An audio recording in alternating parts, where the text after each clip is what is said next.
1, 2. 1, 1, 2. Yeah?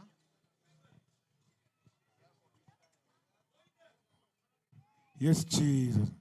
Who is Mungu, Mungu wangu umenikumbuka. Mungu wangu, Mungu wangu umenikumbuka. Mungu wangu, Mungu wangu umenikumbuka. Mungu wangu.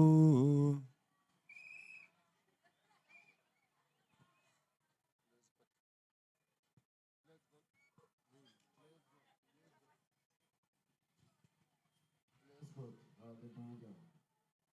Hallelujah.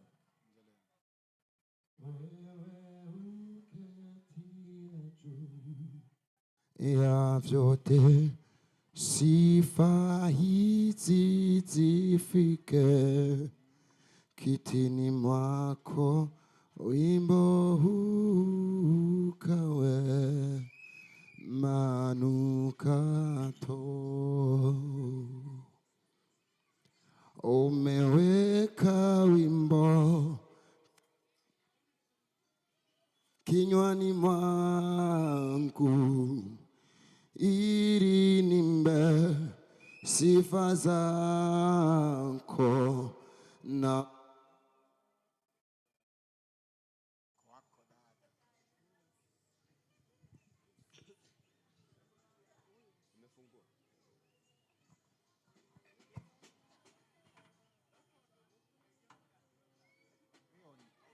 Yes, Lord. We give you all the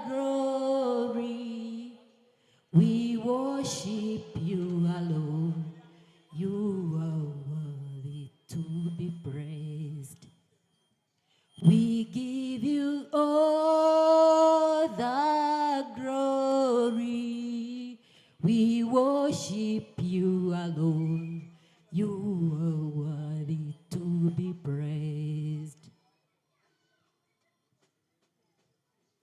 We give you all the glory. We worship you alone. You are worthy to be praised. We give you all the glory. We worship you. Niseme nini siwezi kueleza, Baba nina kushukuru. Nikulipe nini kwa yote umetenda, Baba nina kushukuru. Baraka zako hazihesabiki, wema wako hauzoeleki. Umefanya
Tunakuabudu Bwana,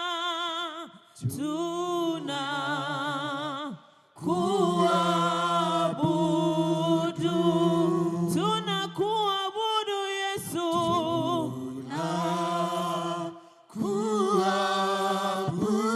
tunakuabudu Bwana,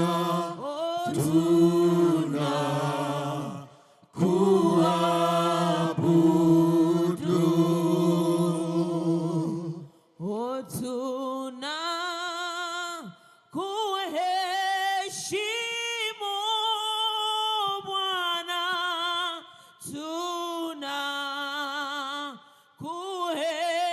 tunakuheshimu, tuimbe tunakuheshimu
wastahili ewe Bwana,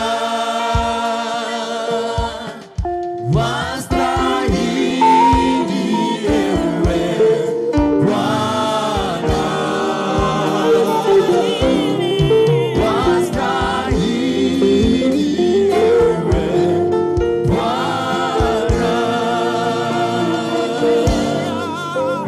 upokee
wastahili ewe Yes, Jesus. Bwana wetu, wastahili ewe Bwana, upokea utukufu. Amen, amen, amen. Hallelujah. Watu wa Mwongedho, Bwana asifiwe. Amen. Hallelujah, hallelujah. Amen. Amen, amen, amen. Kwa majina naitwa Evangelist Ngugi, nimeokoka, Yesu ni Bwana. Tuko mahali hapa kanisa la CCI 13. Tuko mahali hapa na tuko peke yetu. Hallelujah. Amen. Tuko mahali hapa na tuko na Yesu. Waambie rafiki yako Yesu wako mahali hapa. Yesu wako mahali. Hallelujah. Mwambie vizuri, mwambie Yesu wako mahali hapa. Yesu wako mahali hapa. Amen, amen. Nataka nifungue na maombezi ili tuweze kuanzia mkutano wetu wa siku ya leo katika jina la Yesu. Achani tuamini pamoja, lakini kabla sijaomba ningetaka tuweze kukaribia hapa. Wenye tuko mbali tukaribie na hapa, tufungue kwa maombi. In the name of Jesus. Tukaribie hapa, tukaribie hapa. In the name of Jesus, in the name of Jesus. Amen, amen. Tukaribie, tukaribie, tukaribie. In the mighty name of Jesus. In the name of Jesus, in the name of Jesus. Amen, amen, amen. Oh, Yesu,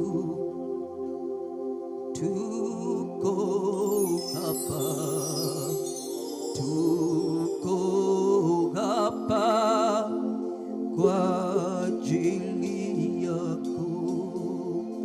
Amen, amen, amen. Acheni tuombe. Father, in the mighty name of Lord Jesus, tunaliinua jina lako, tunaliabudu jina lako mfalme. Asante kwa uwezo wako, asante kwa nguvu zako Baba. Baba, tuko mahali hapa kwa ajili yako Yesu, na kile kitu tunatangaza katika jina lako kuu ni ya kwamba hii Yanga imebadilika kuanzia dakika hii. Natangaza kila ngome zote Jehova God, mapepo yote, nguvu zote za giza, of the powers of darkness, every dominion, every principality, Lord, I declare from now they have no legal ground upon this atmosphere in the mighty name of our Lord Jesus. Baba, natangaza nguvu zako zinafanya kazi mahali hapa. Baba, natangaza uwepo wako unafanya kazi mahali hapa. Vijana watakombolewa, wamama watafunguliwa, wazee watafunguliwa, watoto watafunguliwa katika jina la Yesu. Baba, ninatangaza ya kwamba ufalme wote unaweza jinua. Baba, ninauzusha chini in the mighty name of Jesus. Natangaza moto wako ndio utakao tawala mahali hapa. Uwepo wa Roho wako Mtakatifu ndio utatawala mahali hapa in the mighty name of our Lord Jesus. My God and my King, I declare as your word says that you are the Spirit, and where your Spirit is, there is liberty. I declare liberty upon the atmospheres. I declare even upon this soil liberty in the mighty name of Jesus. Likataramina kapalagine, erite kapalkanamane, esizeri makota palani, in the mighty name of Jesus. Baba, tunatangaza nguvu zako zinatawala mahali hapa in the mighty name of Jesus. Hakuna aliye kama wewe Bwana, hakuna aliye kama wewe mfalme, katika jina lako kuu. Ni asante Bwana kwa maana unafanya makubwa. Ni asante Bwana kwa maana unakomboa. Ni asante Bwana kwa maana unafungua. Ni asante Bwana kwa maana unainua katika jina la Yesu. Ewe Bwana, tunakupenda, tunakuinua katika jina la Yesu. Oh Jesus, we praise you. In the mighty name of Jesus, we declare. Amen, amen, amen, amen. Can somebody shout for Jesus? Let us celebrate our King of Kings. Hallelujah, hallelujah, hallelujah. Oh, amen, amen. Kabla tujanze, nataka nisome mstari mmoja hapa ili tuweze kumwabudu Bwana in the name of Jesus.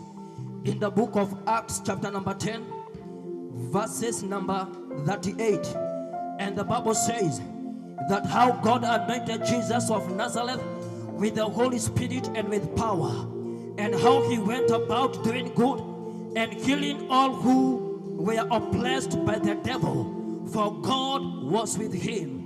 Hallelujah. Maandiko inatuambia kwamba vile ambavyo Bwana aliweza kumtia Yesu Kristo mafuta. Alienda kila pahali akitenda mema, na hata pia akiponya magonjwa yote, na hata pia wale walikuwa wamefinyiliwa alikuwa anafungua. Kitu moja tunaaminia Bwana hapa Mong'etho ni ya kwamba lazima kubadilike, hakutabakia vile katika jina la Yesu. Na sasa nataka tuwapigie wana praise and worship makofi wanapokaribia watuongoze kwa nyimbo za kuabudu. In the mighty name of Jesus, let us celebrate them in the name of Jesus. Amen, amen. Yes, praise the Lord. Amen. Hallelujah. Amen. Hallelujah. Hallelujah. Nataka nisikie amen ya watoto wa Mungu. Hallelujah. Hallelujah. Hallelujah. Hallelujah. Nataka nisikie hawa tu. Nyinyi mchecheke. Hallelujah. Hallelujah. Hallelujah. Nataka tuseme amen. Hadi Satani asikie. Si sawa? Ajue hapa tuko na watoto wa Mungu. Hallelujah. Hallelujah. Hallelujah. Hallelujah. Yes. Kwa majina naitwa Steve. Hallelujah. Hallelujah. Mtoto wa Yesu. Hallelujah. Amen. Kijana wa Yesu. Hallelujah. Hallelujah. Tunaendelea na kumwabudu Mungu na kumusifu. Hallelujah. Jioni ya leo acha tuombe Mungu atuongoze. Hallelujah. Rima hando batere boshante kere boshanta kaya. Riba baba mandere boshante kere boshanta kaya. Riba baba mantere boshi. Riba hando mandesha kateya. Riba baba mantere boshanta kaya. Riba bahandere boshante kere boshante kaya. Masha kantere boshanta kaya. Mungu Roho Mtakatifu. Thank you, Holy God. Thank you, Holy God. Mimi nipungue, wewe uongezeke. Mimi nipungue, wewe uongezeke. Mimi nipungue, wewe uongezeke. Mimi nipungue, wewe uongezeke. Mimi nipungue, wewe uongezeke. Mimi nipungue, wewe uongezeke.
Praise God.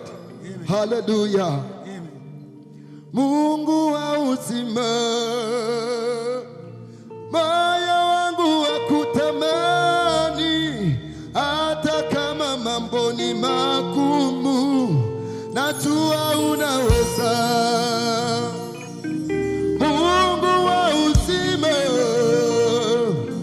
moyo wangu wakutamani, hata kama mambo ni magumu, najua unaweza. Mungu wa ushindi, moyo wangu wakutamani, hata kama mambo ni magumu, najua unaweza. Mungu wa uzima, Mungu wa uzima, moyo wangu wakutamani, hata kama mambo ni magumu, najua unaweza. Mungu wa uzima, Mungu wa uzima, moyo wangu wakutamani, hata kama mambo ni magumu,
Oh, satakaya makofi kwa Bwana. Haleluya, haleluya, haleluya. Wewe uketie juu ya vyote, sifa hizi zifike kitini pako, wimbo huu ukawe manukato. Wewe uketie juu ya vyote, sifa hizi zifike kitini pako, wimbo huu ukawe manukato. Wewe uketie juu, Wewe uketie juu ya vyote, sifa hizi zifike kitini pako, wimbo huu ukawe manukato. Wewe uketie juu, wewe uketie juu ya vyote, sifa hizi zifike kitini pako, wimbo huu ukawe manukato. Sikia, sikia. Umeweka wimbo kinywani mwangu, ili nimbe sifa zako na kuabudu, na kuabudu. Umeweka wimbo kinywani mwangu, ili nimbe sifa zako, ni kuabudu na kuabudu wewe.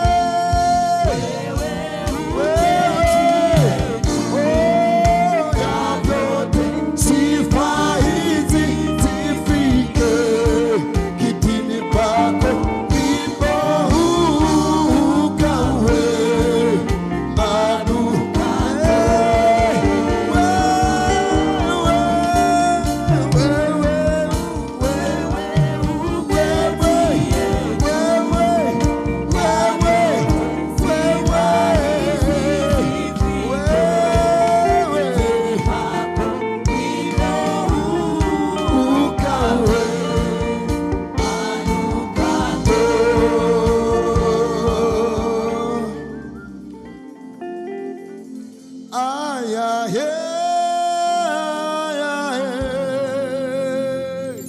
The King of Glory is here.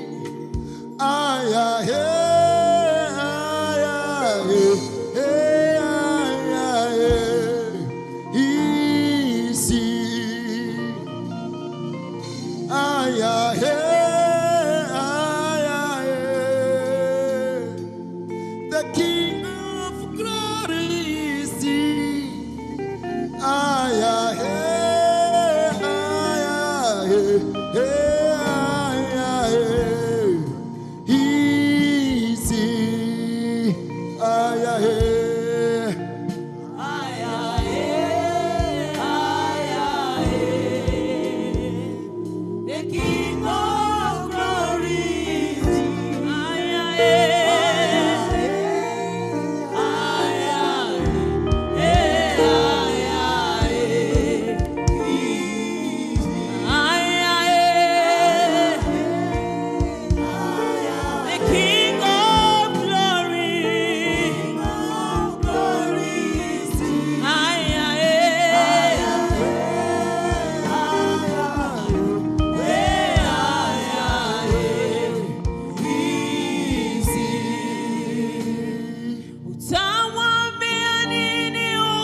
Just lift up your hands this evening and give all the glory to God. Mwambie Mungu, wewe umekuwa mwaminifu katika maisha yangu. Wewe umekuwa mwaminifu, umenifadhili. Umekuwa mwaminifu, umeniponya. Umekuwa mwaminifu, umelinda biashara yangu. Umekuwa mwaminifu Bwana, umelinda na hata familia yangu. Niposa jioni ya leo tunakurudishia shukrani, maana wewe Mungu unaweza. Unaweza Yesu. Unaweza Yesu. Unaweza Yesu. We give you glory, Lord, as we honor you. We give you glory, Lord, as we honor you. You are wonderful. You are worthy, oh Lord. You are wonderful. You are worthy, oh Lord. We give you glory, Lord, as we honor you. Just lift up your hands and say, we give you glory, Lord, as we honor you. You are wonderful. You are worthy, oh Lord. You are wonderful. You are worthy, oh. We give you glory, Lord. Give you glory, Lord. Glory, Lord. We give you glory, Lord. Give you glory, Lord. We honor you. You're worthy. You're worthy. You're wonderful. You're worthy, Lord. Say we give you glory, Lord. Hallelujah. We give you glory, Lord.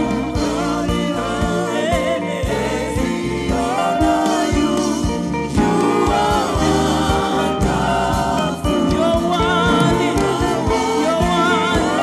You're wonderful. Oh, we give you glory, Lord. Hallelujah. We give you glory, Lord.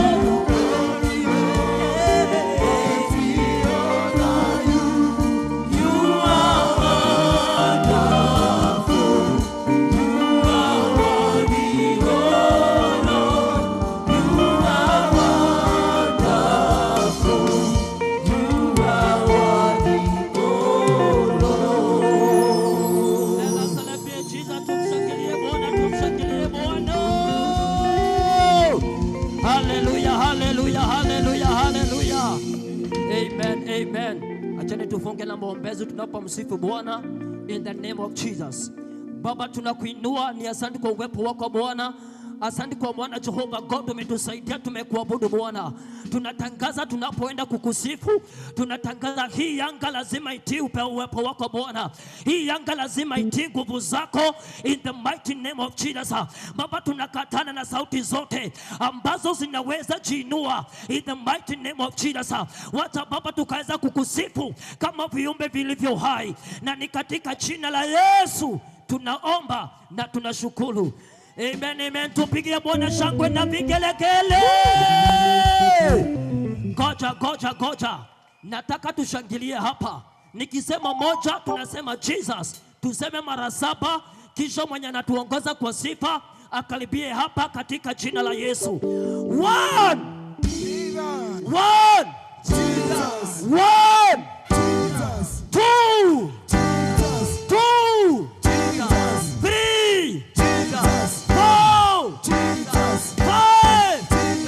6 7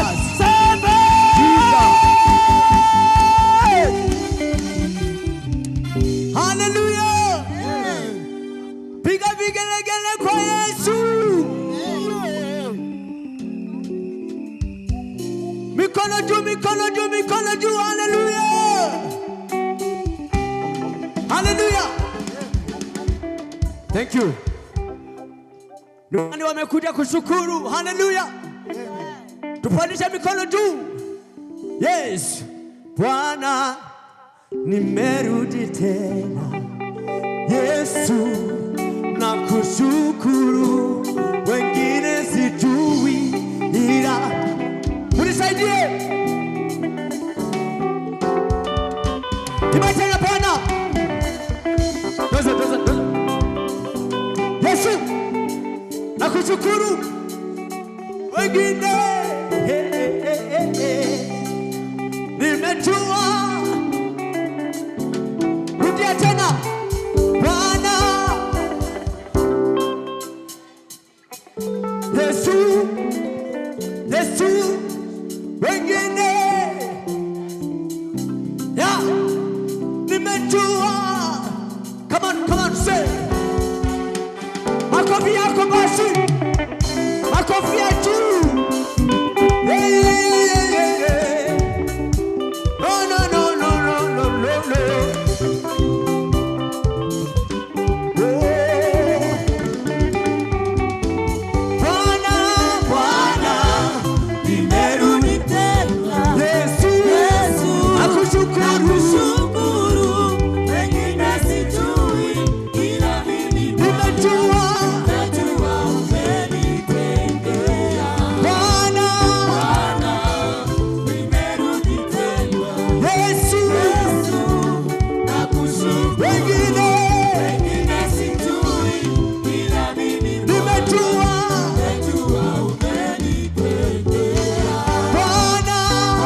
yako,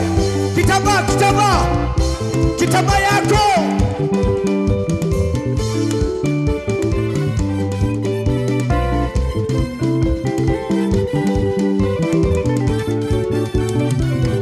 Ruka tena.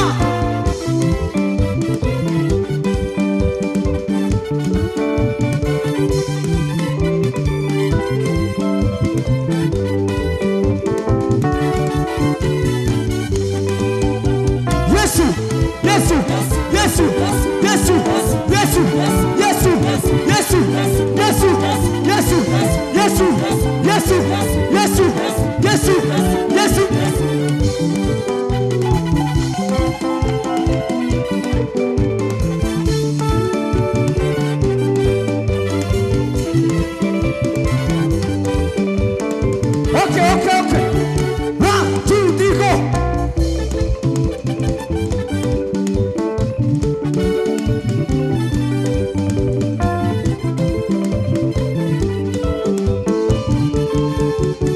Chagua leo.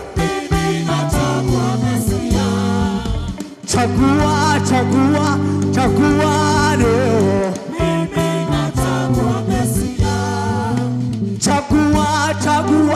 Chagua leo. Na wewe mama, wewe baba, wewe leo. Na wewe dada, wewe kaka, leo. Chagua leo.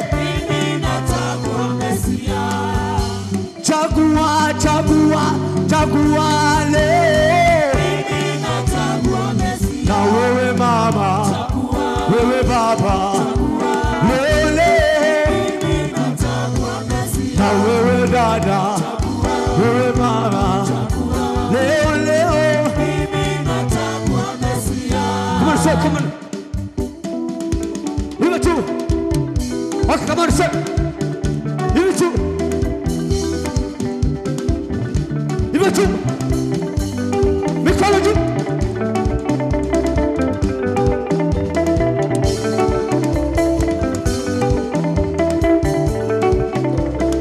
Shuka chini.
kama tai.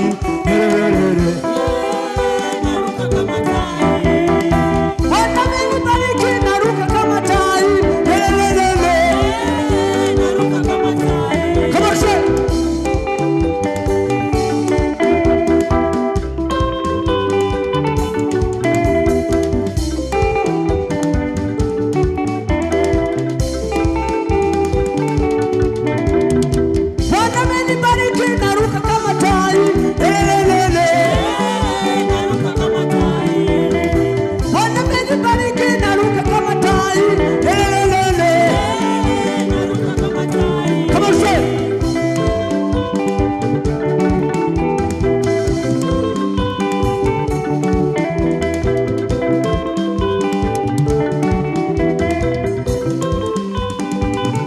say, come on, say.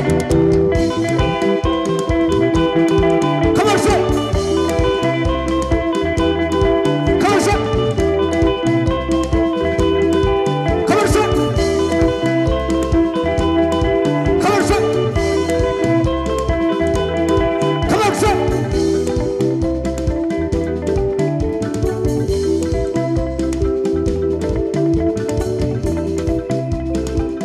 Okay, come on, say. Mikono yako mbele. Mikono yako mbele.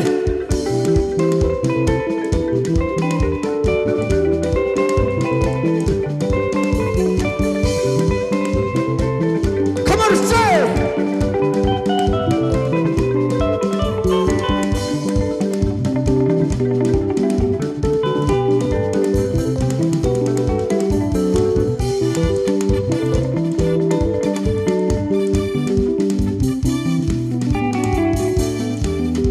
Come on, say. Come on, say.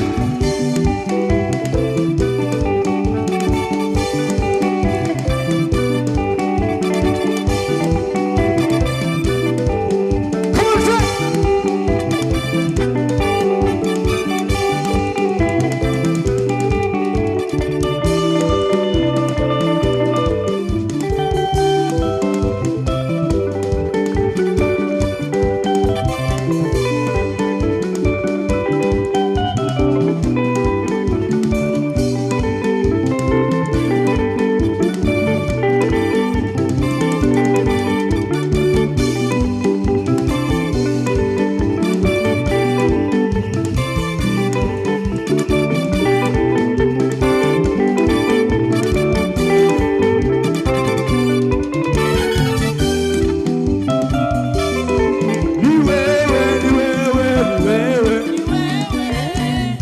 Come on, say.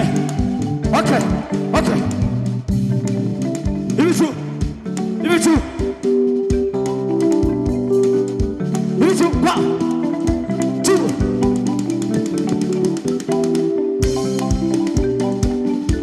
Come on, say. Come on, say. Come on, come.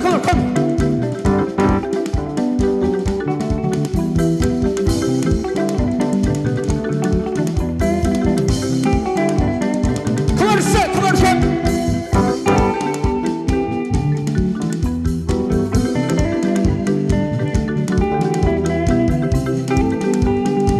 Come on, come on, come on.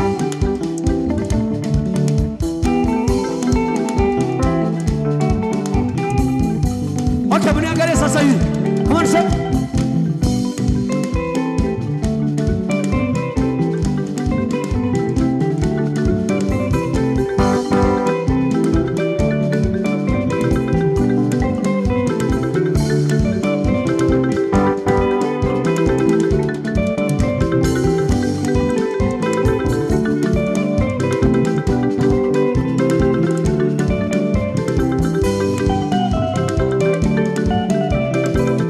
Nitamwimbia Bwana kwa kuwa yeye ameniona,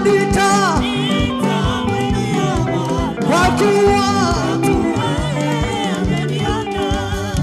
nitamwimbia Bwana kwa kuwa yeye ameniona, kwa kuwa. Come on, say, come on.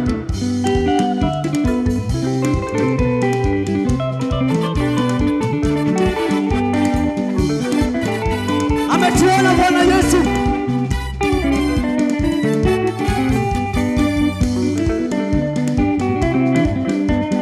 Hey, vigelegele, vigelegele.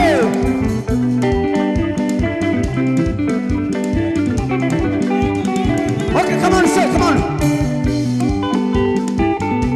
Come on, say.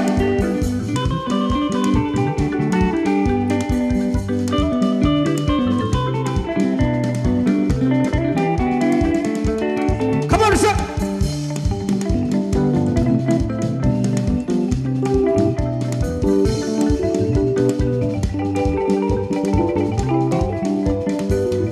Mwone hii sasa, mwone hii. Mwone hii.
cha Mgego. Tunaambia Bwana abariki kijiji cha Mgego. Twende, bariki, bariki, bariki, bariki, bariki, bariki, bariki, bariki, bariki, bariki, bariki, bariki, bariki, bariki, bariki, bariki. Shangwe na vigelegele.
Oh, imi ayudo nying manyen kara Yesu ber.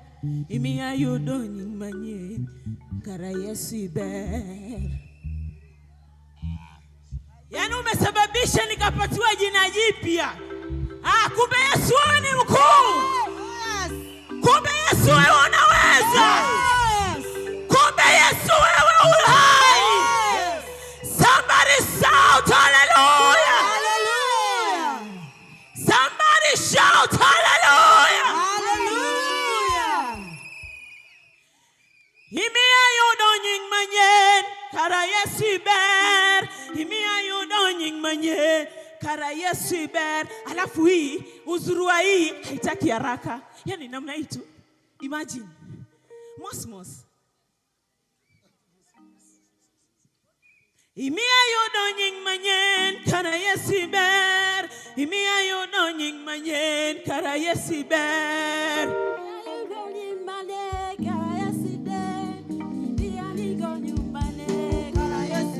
Chatelo imi ayudo nying manyen kara Yesu ber. Imi ayudo nying manyen kara Yesu ber.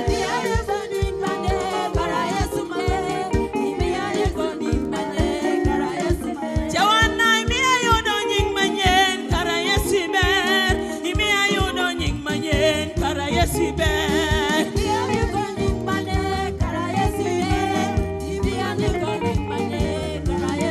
Chatelo imi ayudo nying manyen kara Yesu ber. Imi ayudo nying manyen kara Yesu ber.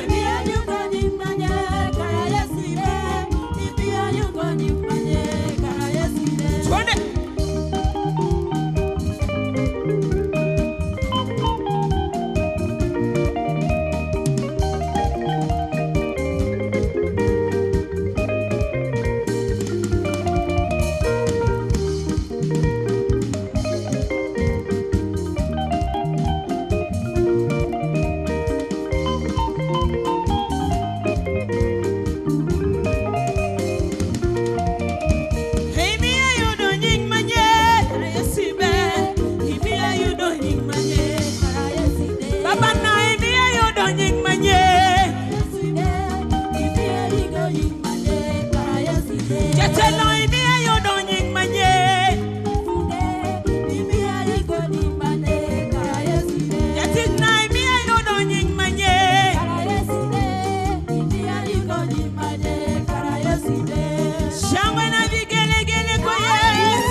pande peke yake, pande peke yake.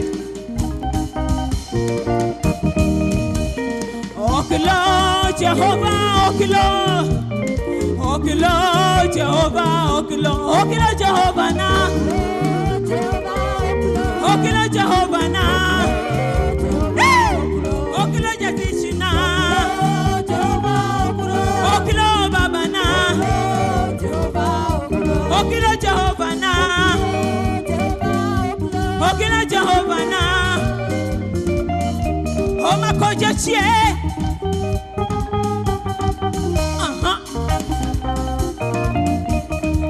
Ate.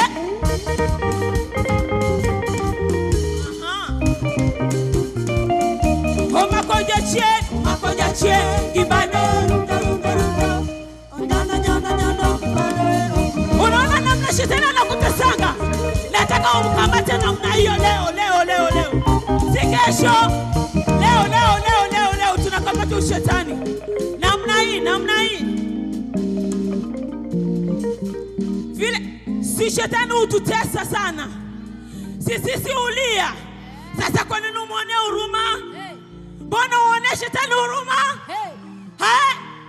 Hataki. Makoja chien kibado rundo. Nyano. Okilo Jehovah Okilo Jatishina. Say okilo Jehovah. Okilo Jehovah na. Makoja chien. Makoja chien.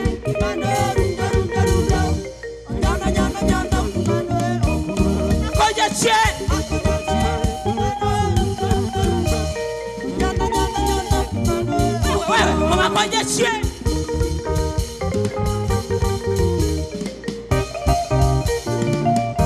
Mama koja chie.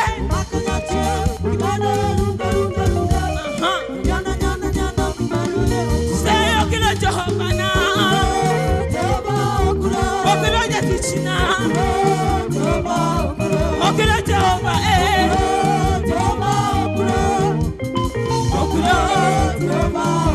Okilo Jehovah na.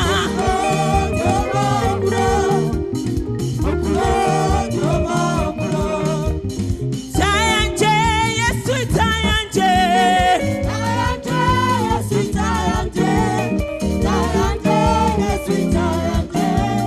Yesu mwana wa Nazareti tayanje.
wangu. Ni uzima wangu.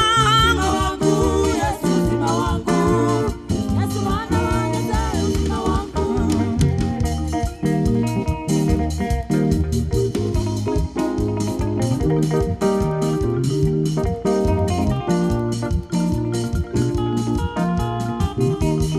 Wasena Yesu, wasena Rwanda. Wasena Yesu, wasena Rwanda. Wasena Yesu, wasena Rwanda. Wasena Yesu, wasena Rwanda.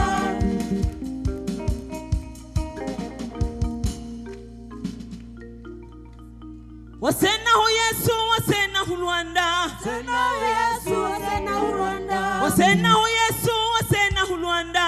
Wasena Yesu, wasena Rwanda. Wasena Yesu, wasena Rwanda. Aya, nisikie makofi ya haleluya. Wewe haupigi makofi wewe. Twende.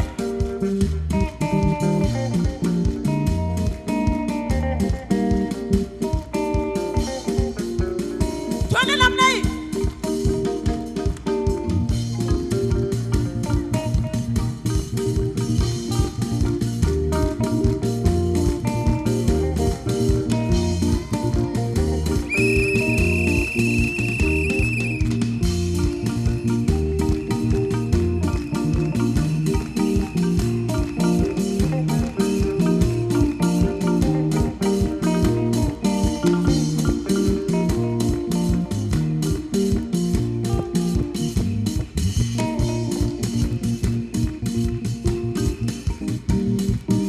Yesu mwana wa Nyasaye no Rwanda. Yesu mwana wa Nyasaye no Rwanda. Yesu no Rwanda. Yesu no Rwanda. Hey Yesu mwana wa Nyasaye. Yesu mwana wa Nyasaye.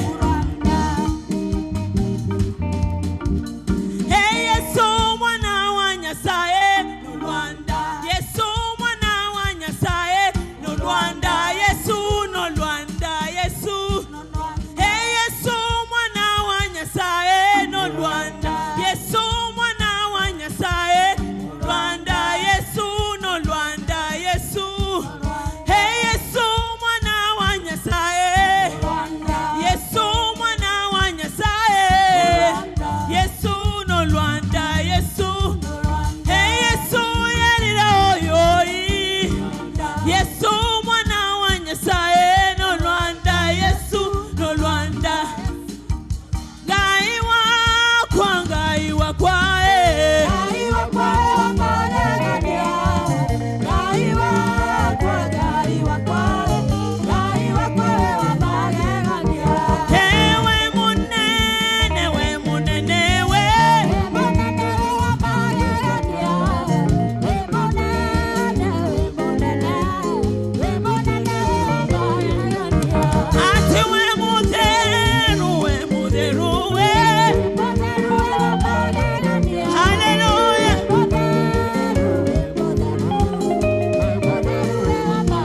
Ewe monana, we monana, eh. We monana, we monana, we monana, we wamagania. Yeah! Shangwe na vigelegele kwake Bwana Yesu. Tunaweza fanya vizuri kuliko hivyo. Wapi shangwe na vigelegele kwake Yesu? Hey, hey, hey, hey, hey. Amen, amen, amen, amen, amen, amen. Kwa wakati huu nataka tukaweza kumkaribisha mtumishi wa Bwana ambaye ni Pastor Sam Waola, ili naye akaweza kutuletea mgeni wetu wa siku ya leo. Wapi shangwe na vigelegele kwake?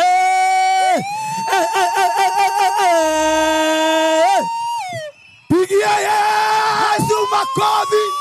Shangilia Yesu. Bwana tukuzwe. Nataka tumletee Siro wa GP. Pigia Siro wa GP makofi mazuri. Kama unapenda Siro, wacha tumuonyeshe kwa upendo. Tupiga makofi wanapokuja kwa madhabahu.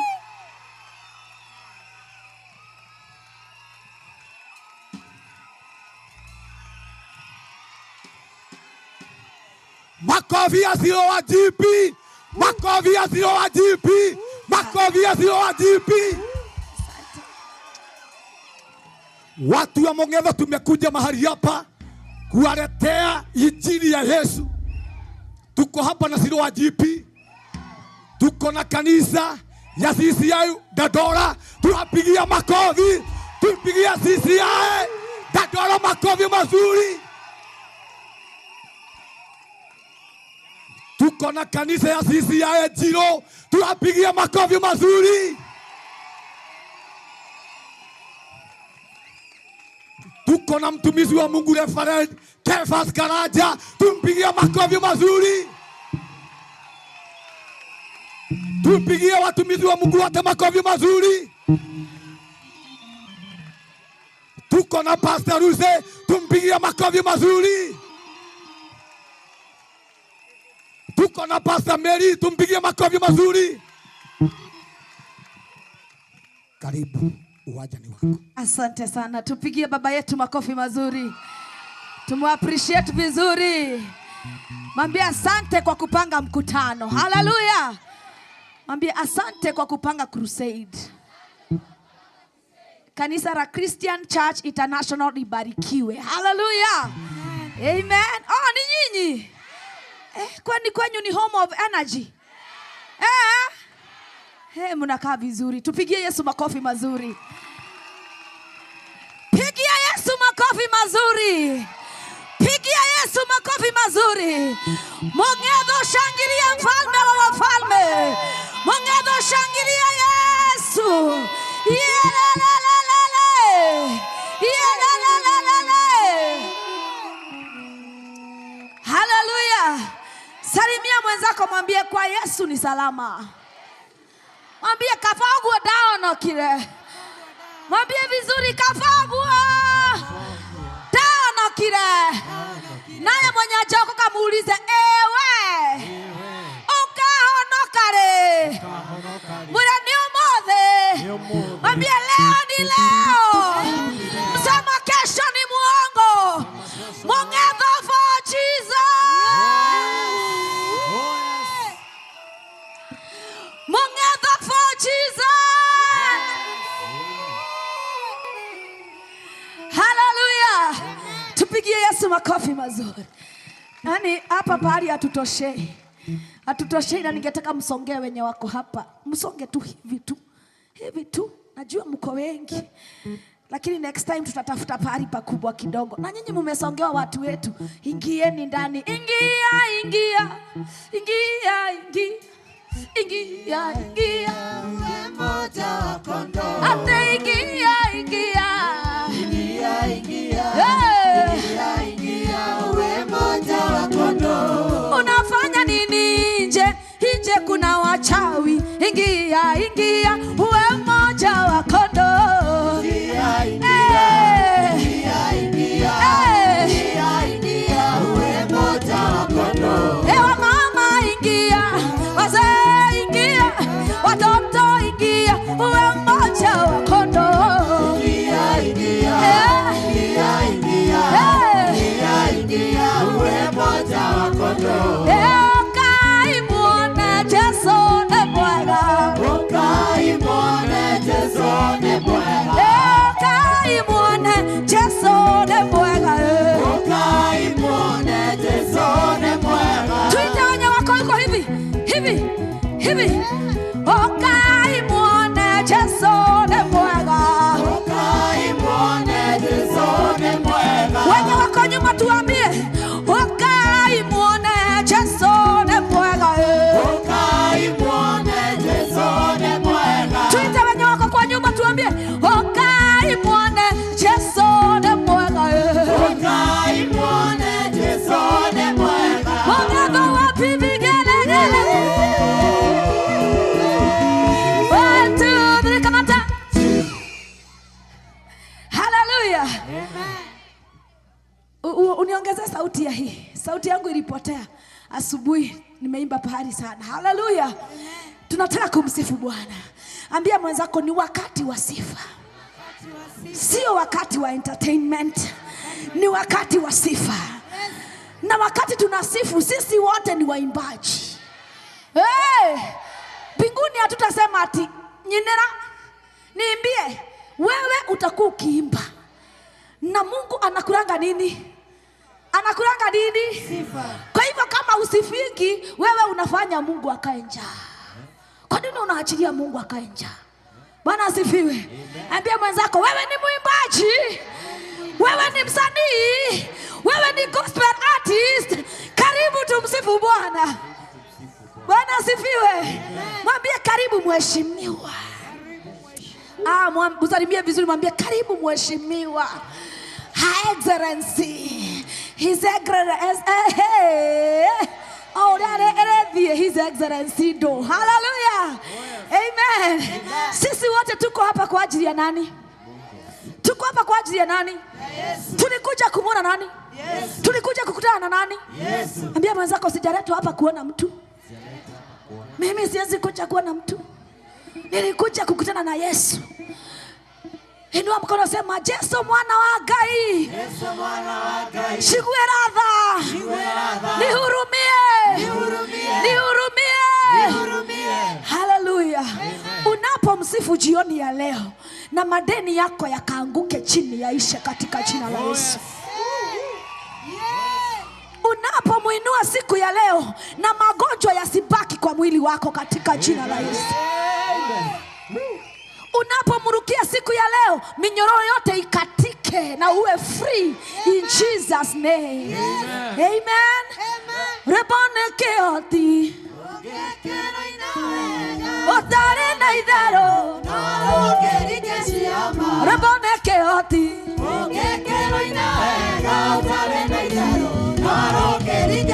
yokaito muinera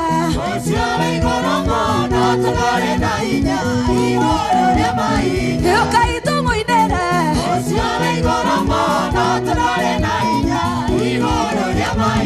nekware moiretu ewainaira nekware moiretu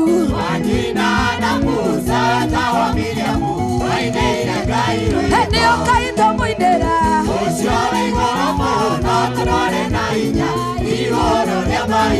wapi vigelegele.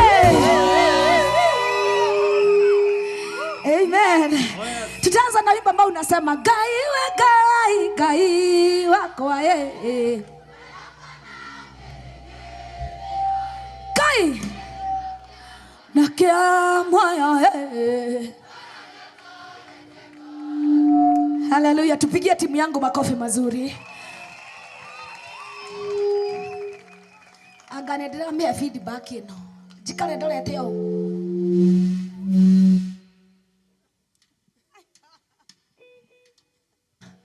Hallelujah. Hallelujah. Huyu anaitwa Annette. Annette, salimia watu.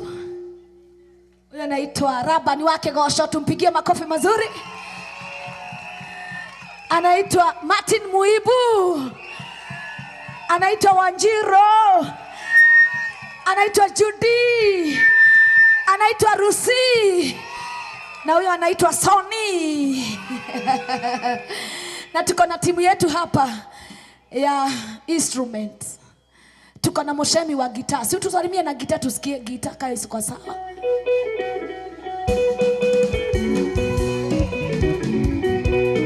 Asante Moshemi. Tuko na Wili wa keyboard. Wacha tusikie keyboard kama iko sawa Wili.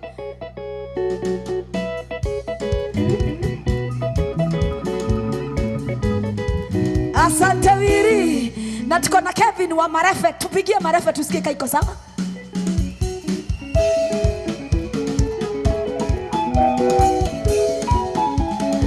Tuwashangilie vizuri. Asante. Wanaitangwa Fighting Band.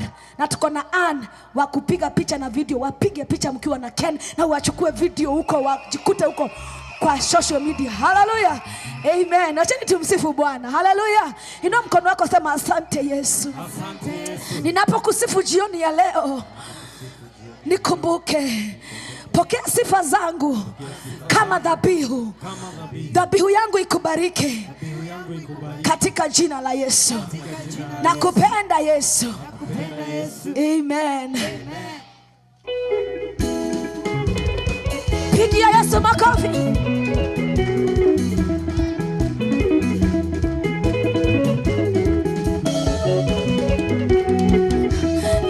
Shagai niechete katie nikakuyonera na maitho makwa eforori waya mengwa kana ya kwengere kuoteka na nikokowasha na kutogerie wecheo mara igora kwae orori bara ya kona itali oye wanatari ote dagai weka mikono sema kai wakwae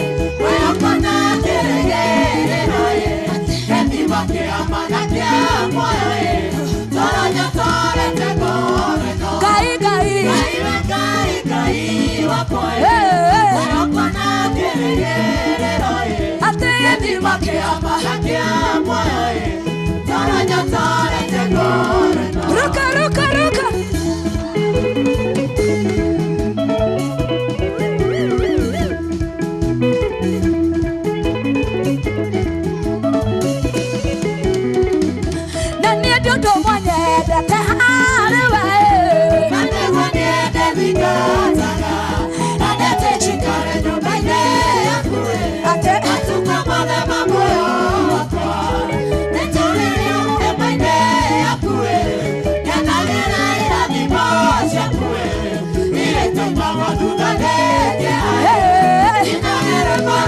Weka mikono. Nipe tena. Ate makeama. Gai.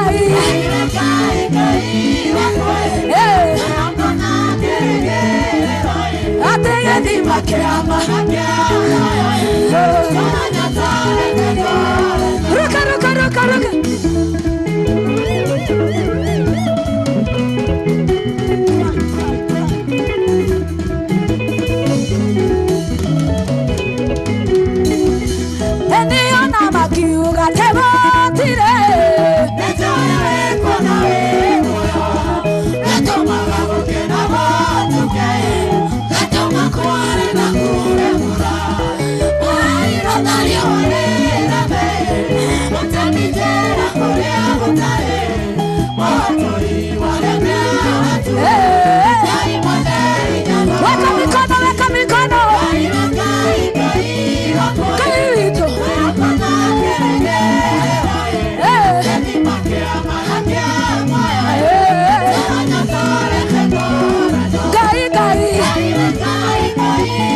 Kila mtu weka mikono juu.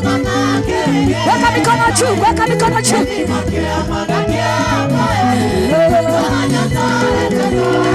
Weka mikono hivi. Sema Yesu.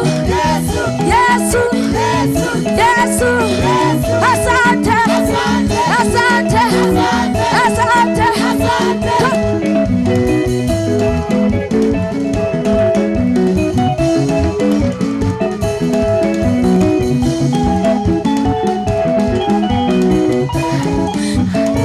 Piga shamba na vigelegele. Twende.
hapa hapa. Unachezea nani? Unaimbia nani? Weka hapa, weka Mungu hapa.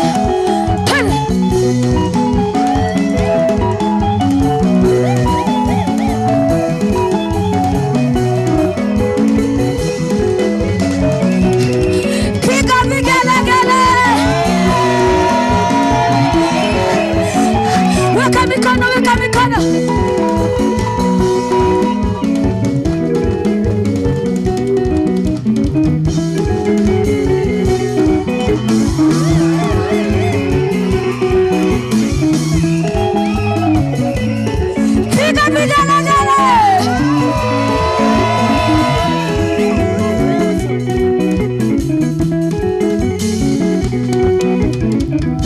Maki wa babura na ishohidia moya nano. Ameruta wano na mawa inamani.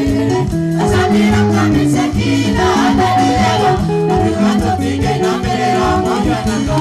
Lakaya maiki shoa inela mwaki. Ayama maiki ya matia menyaga. Gai Merulia matuka tagira oikana mwaki. Ate Merulia matuka tagira oikana. Waka mikono sema Kainale mwaki umara mwaki. Wakasina wandekeni Ogwe abiye Ogwe abiye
Hallelujah.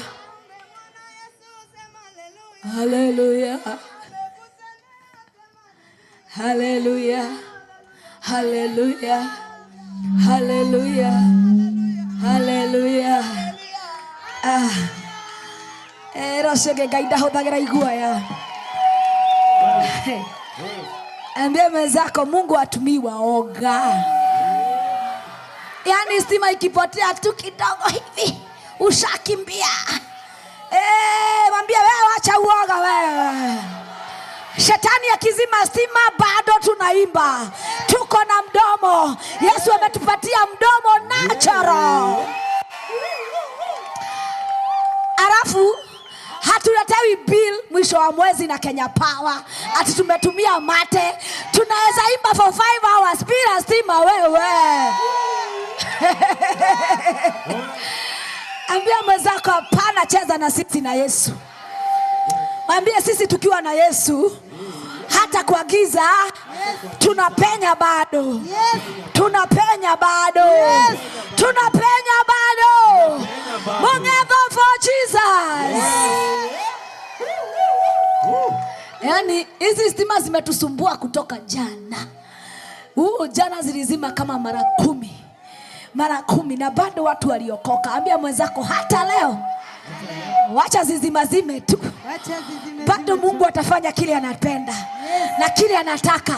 By fire, by force. Hallelujah. By fire, by force. By fire, by force. By fire, by force. Hallelujah. Hallelujah. Acha warudishe vyombo vizuri. Sasa wameweka generator. Kuna stima tunatoa hapo halafu zinakatika juu ya vyombo.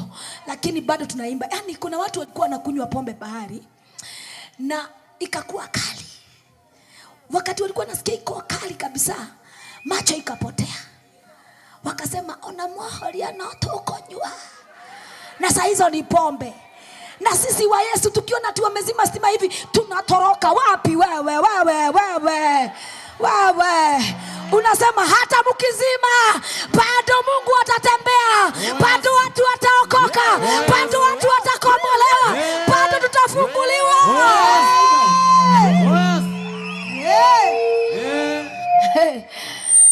Odhiambo alituambia jana ya kwamba kuna pahali nafikanga shetani ananyongwa na kiwaru, kipoteto kinamnyonga hapa. Anasema ai, huyu ni Mungu anasifiwa hivi, acha nizime kidogo. Na wale wokovu wenye wanakuanga wako na baridi. Wewe na heho wewe. Wewe ni uliheho. Wewe ni uliheho. Wale wenye wako na baridi hivi wanatoroka. Wanaenda. Wengine hata hawezi tokea kwa crusade. Na sisi tuko kwa campaign. Naambia mwenzako sisi tuko kwa campaign. Na sisi tunafanyianga Yesu campaign. Na Yesu wetu achezwe na sisi tukiwa hapo. Sisi tuna shout kama wazimu.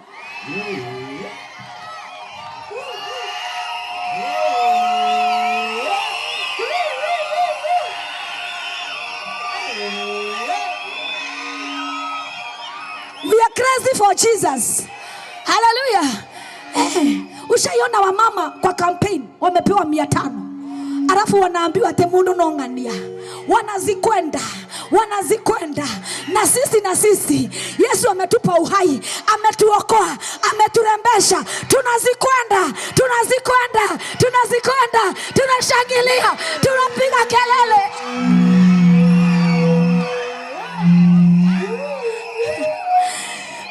Kampeni enote nayo adaitoida rere.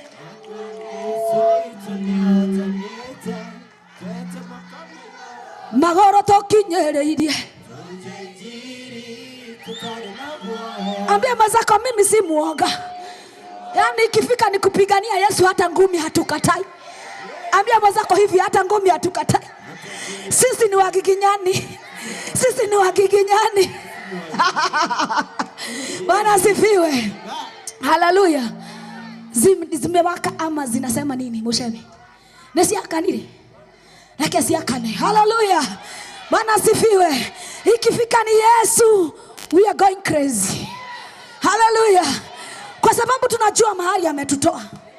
Wengine wetu hatukuwa wakupendeka, sisi hatungeangaliwa mara mbili. Kama sisi kwetu mimi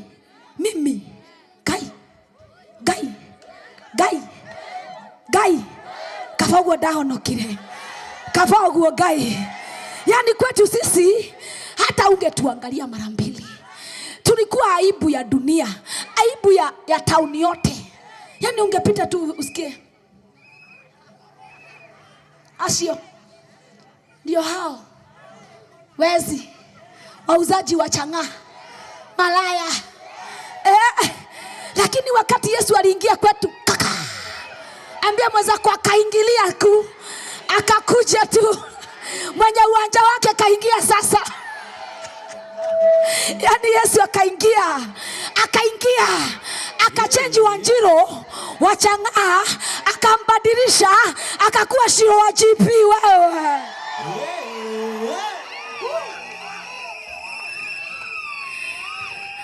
Akageuza mama yake, akaanza kuwa kuchekelewa, akakuwa mama ya msanii.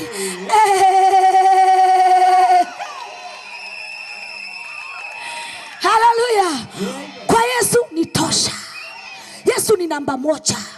Yesu ni namba, anatosha. Ambia mwenzako Yesu anatosha.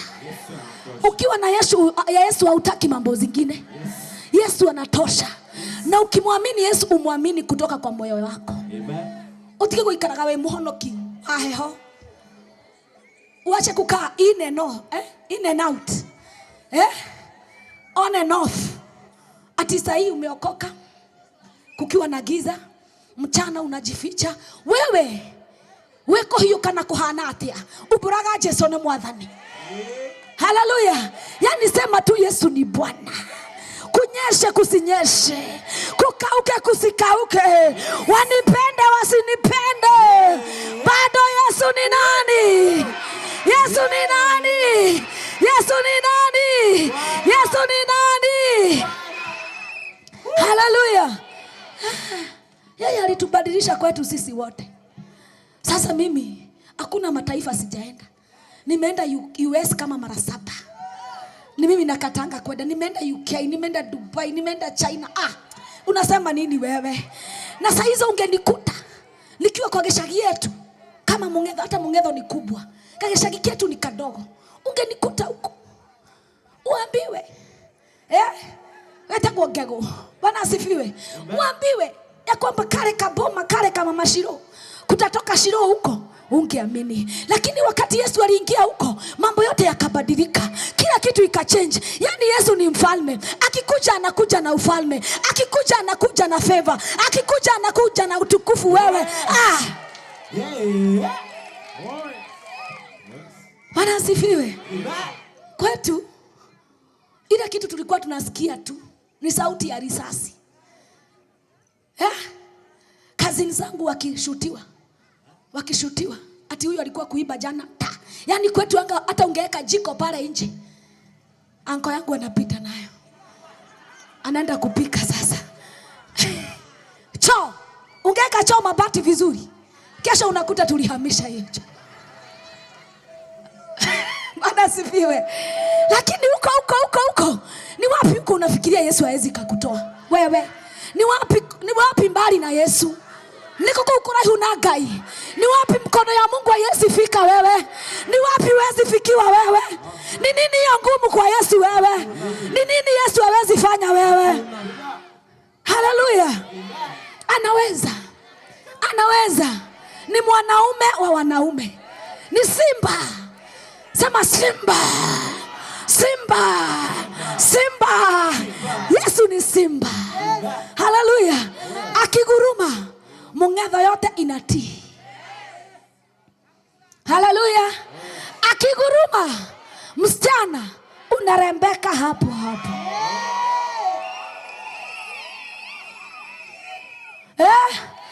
Akiguruma unatajirika hapo. Unaacha kwenda miguu, unakuta umekaa chini ukifanya nini?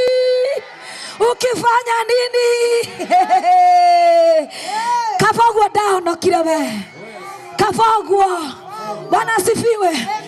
Na kwa sababu zimekataa kidogo na sauti yangu imepotea, nataka mhubiri akuje tusikie neno kwanza. Kama zitakuwa sawa tutarudi, na bado mimi nitakuwa hapa tukisikia neno. Hakuna pahali naenda. Sasa jana tulikaa na nyinyi hapa tukasikia neno mpaka saa 3. Hata saa hii nafanya nini? Nakaa hapo. Ambia mwenzako sikiza neno. Usiende. Miguu yako isikufagafagie. Hebu sema miguu yako, hebu ambia mwenzako miguu yako isikufagafagie. Tulia usikie neno. Tulia usikie neno. Ako wapi mchungaji? Ako wapi mchungaji? Haleluya. Na kama ungetaka kuokoka kabla mchungaji akuje, kuja hapa mbele nikuombe uokoke. Kama ungetaka kuokoka uko hapo na unasema ya kwamba Yesu, nataka usaidie maisha yangu, nataka unipeleke mataifa, nataka umalize shida kwetu. Lekereu turaba kuigwa kiwa inywe. Ngoja tu. Kama uko hapo na hatujasikia neno, kabla tusikie neno, na ungetaka Yesu akubadilishie maisha, yaani ungetaka tu kumpatia Yesu maisha yako, inua mkono wako. Kujeni hapa. Wavuke, kuja. Vuka hii nini? Vuka hii. Ingia uwe mmoja wa kondoo wewe. Ingia. Watoto mkae tu hapo, mtaokokea hapo. Haleluya. Tunataka kuimba. Wewe inua mkono kama ungetaka Yesu kama kuja my brother, kuja unihagu wewe. Mimi naonanga watu kama mimi yani.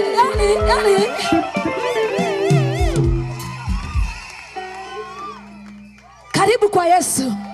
Karibu kwa Yesu. Shuka hapa, direct hapa. Usiruke. Pitia tu pale hivyo. Bwana asifiwe. Kuja hapa hivi. Wewe utaniambia hivyo vinyo unataka kuniambia after umeokoka. Haleluya. Bwana asifiwe. Afadhali hivyo stima zimepotea. Sasa huyu kwa Yesu huyu, unaona ni tall and handsome. Sasa Yesu atatengeneza yeye. Atakuwa type yako wewe. Bwana asifiwe.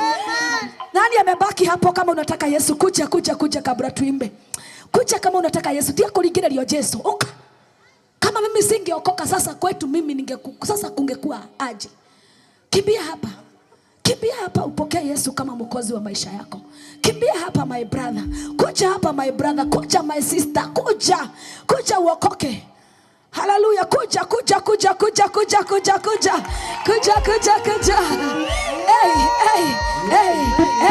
Hey. Golia nane gari ya matuine. Na no kene liteti. Joke jike wako mohugo. Hey. Alekana liteti. Golia nane gari ya matuine. Hey. Na no kene liteti. Boso kaya kata. Joke jike wako mohugo. Hey. Alekana liteti. Tadonda ingwe koreni ode. Nige akara negero kama. Hey. Amodara faide ade. Hey. Alege afia iwo. Ni ole tavea. Ya matine tigitira adigoro. Ona amodara faide.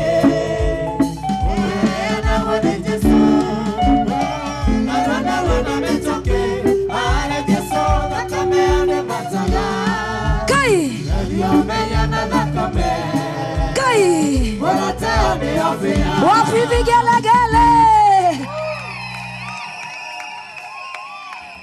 Nataka pastor ukuje uombe hawa watu. Na kama umebaki hapo kuja mbio kabla tusikie neno. Yaani kuja uokoke. Dokerira. Nona haya. Matikerira. Nikio meko beta kuharia thitima. Nigetha dukuria matuine. Gutire mundu ikarite thi. Kuria araika. No guzikwenda. Makiuga gothe makiwa Jesu ni wahotana. Timu Yesu.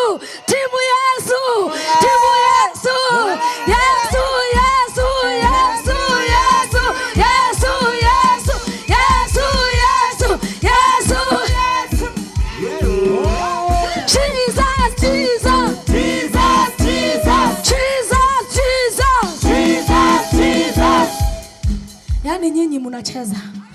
Ushaiona watu wa mpira wakiona goli ya timu yao imeingia, na maybe hata ni wa huku Kenya, aone tu Arsenal hivyo, sijui anaitwa nani, huyo aone tu hivyo, aone amegonga goli imeingia hivyo, wanashangilianga, wanalala chini, wanashangilia, maana timu yao imefanya nini? Na sisi timu yetu ya Yesu imewin, imeshinda. Shangilia timu Yesu.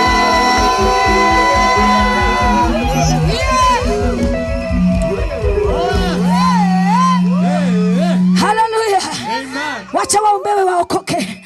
Wacha waombewe waokoke. Wacha waombewe waokoke. Musaigo agakafo inene nyina. None mwire tu.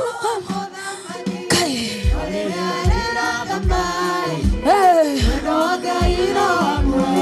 Wabariki.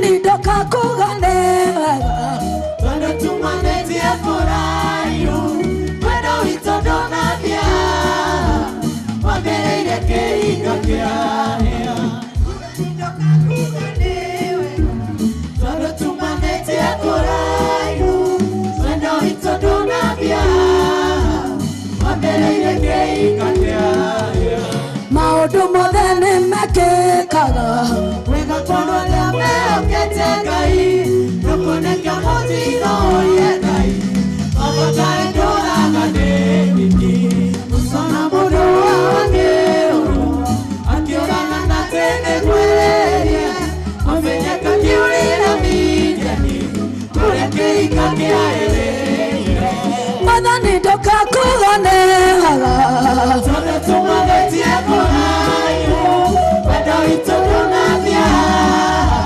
Wabere ireke ikakia Demo digari Ore ita Doagerera Ora motore Berutana benya Koro abare no nahi Bekero adobe Natati otani Ona donna Gina niente parede Ona naota Ie di chiarino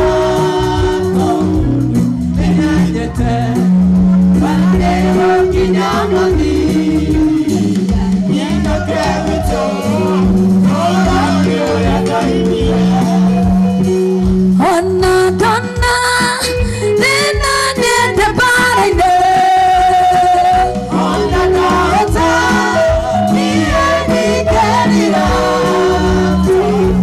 Benedete Parade chignano di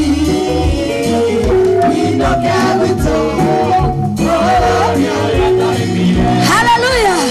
Hallelujah. Tuwashangilie wenye wameokoka.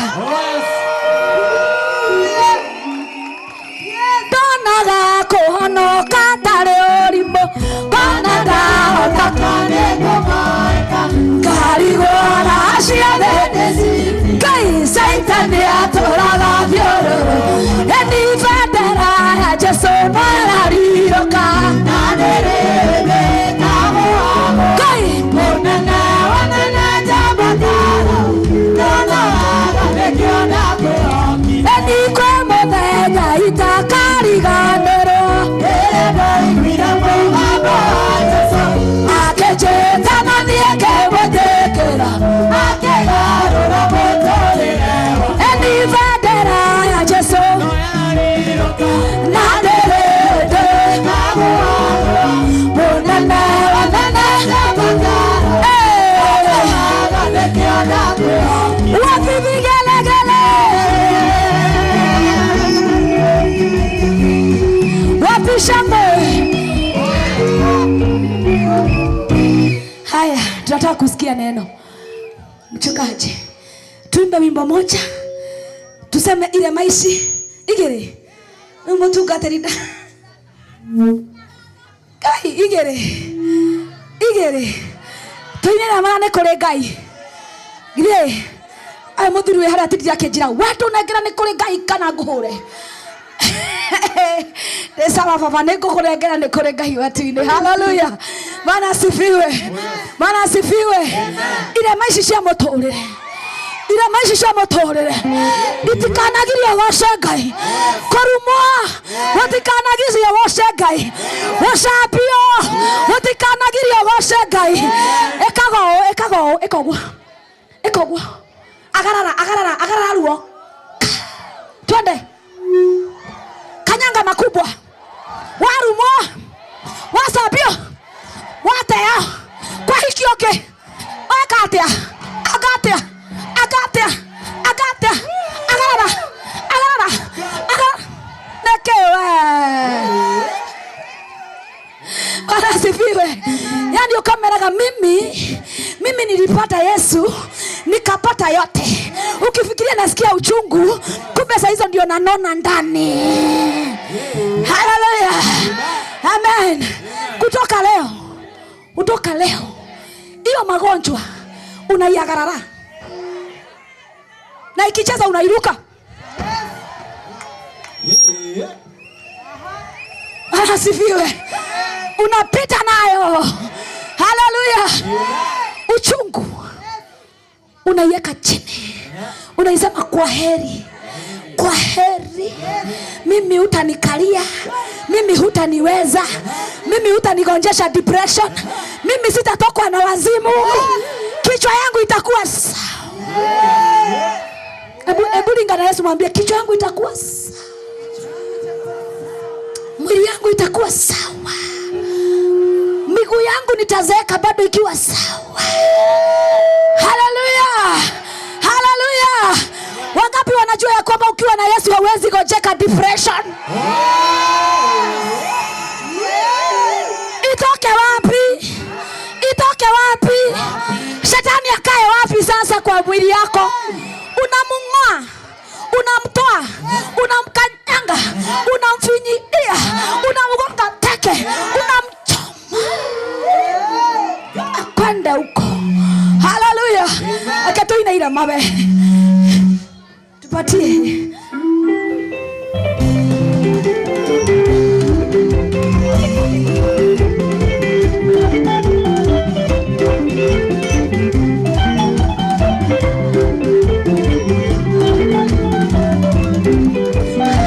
Naomi alishoka kwa imeta mabi.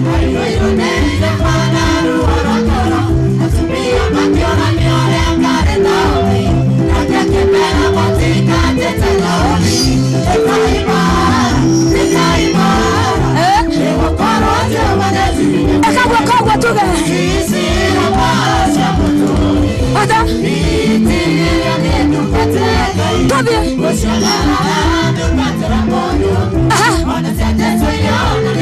Shekagwa shire. Ade. Adeke. Ugareke. Ishira ma. Ekagwa. Tobie.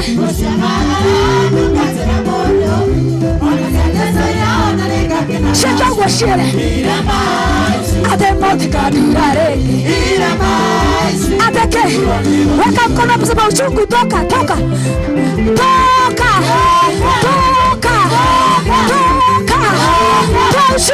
uchungu.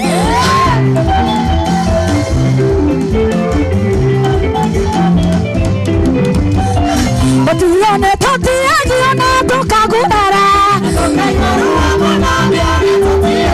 Ele kwa idarumara. Ele kelele te. Wajitawa. Kai na le tometore. Yachangwa tuge. Ade. Tobie.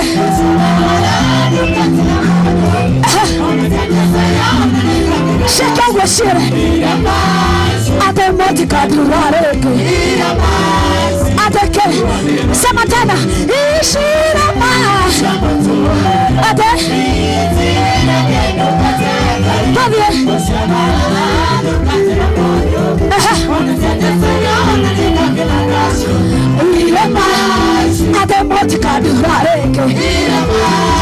Atake, sipiga mateke nasema toka, toka, toka, toka, toka, toka, toka, toka, toka, toka, toka. Piga shangwe.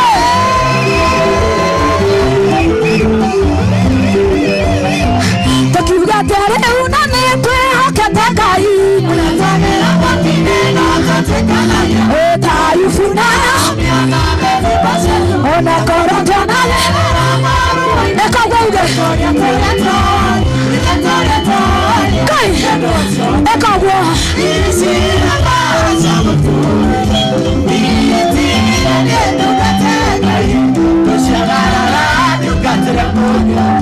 ona se chesa ile shaka gwa shere ate moti kadurareke atake bugareke ishira eka gwa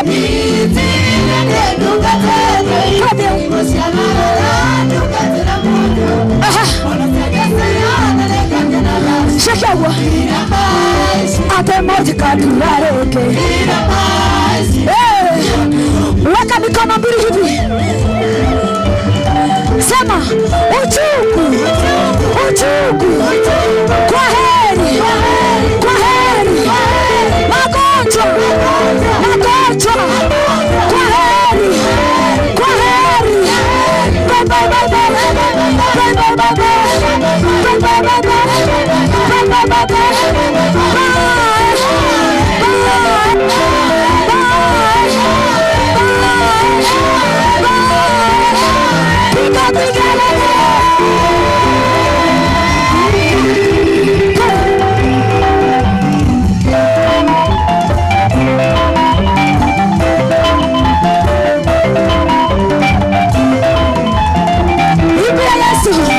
kuna muziki wa Yesu twende.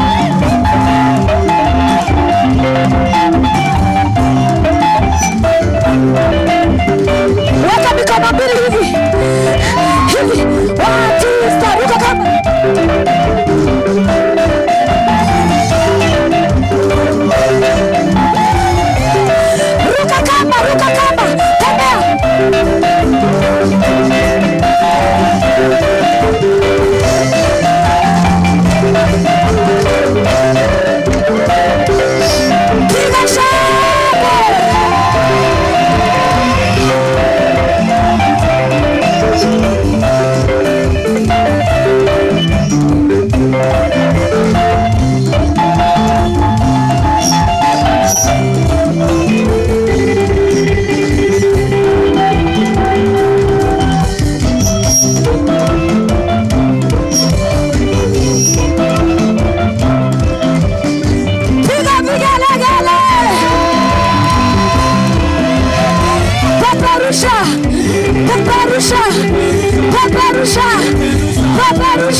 saruti, saruti, saruti, saruti, saruti, saruti, saruti, saruti, saruti. Ruka hivi.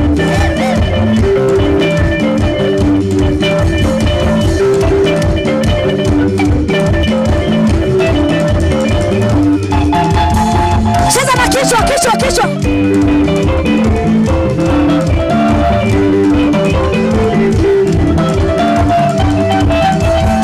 Weka mikono hapa, hapa, hapa. Cheza kikamba.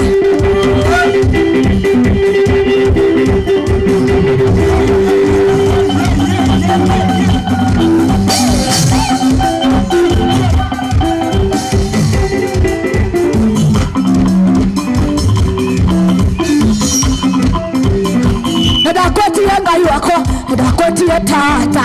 Nadakoti yenga yuako, nadakoti ya tata. Waka hivi.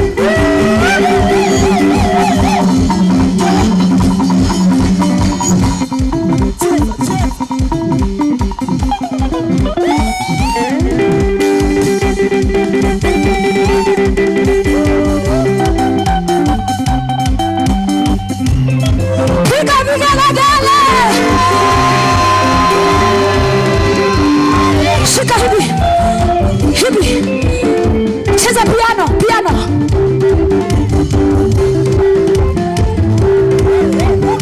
Cheza na maringo, ongeza maringo, fanya kichwa hivi.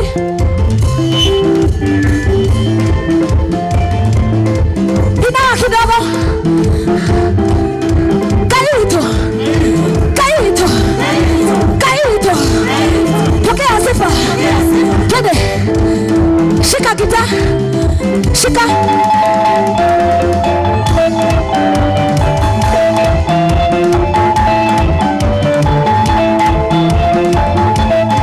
Terabuka, terabuka.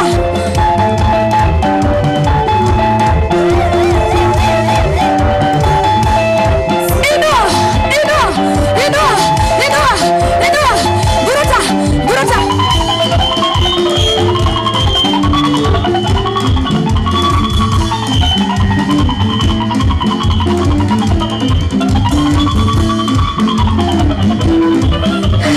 Sasa chukua biti ya drum. 1, 2, cheza ya yes drum, twende.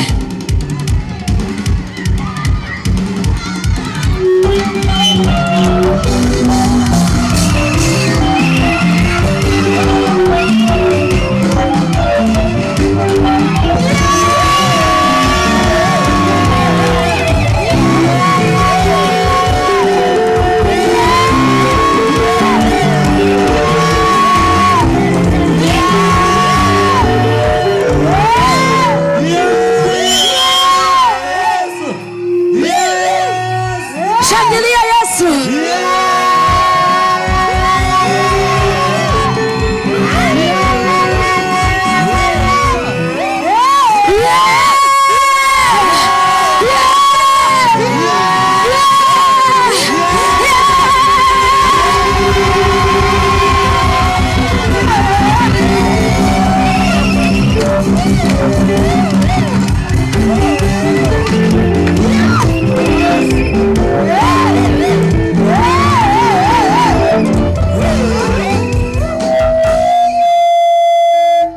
Inua mikono yako juu. Mikono miwili. Sema Yesu, tunakupenda, tunakuabudu, tunakusifu. Pokea sifa, pokea dhabihu yetu ya sifa. Tunakupenda, tunakuheshimu. Wewe ni mfalme, wewe ni mfalme, wewe ni simba wa Yuda. Pokea sifa. Natuagotea, natuagotea, natuagotea, natuagotea. Tunakupigia sadaka ya makofi yetu.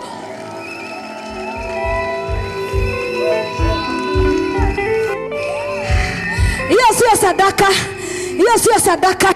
Sadaka ni mpaka makofi. Ilie iumwe, iumwe, iumwe, iumwe, iumwe.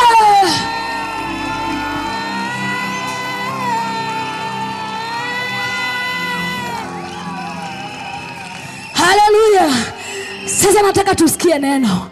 Ambia mwenzako neno. Na after neno bado tutaimba. Tutagosha hapa kama wana wa. Aja hatujaimba. Maundu ne maige. So newe de okaira roshiro wako. Oi kaida kwa ya dikana nyito. We mugaro rirogano. We musadia waretwa. Ineni oyo.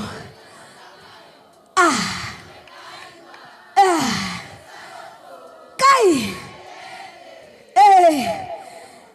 Enone nyogo ya gai. Rere ni dapureke. Kwenye tera nenyitagera.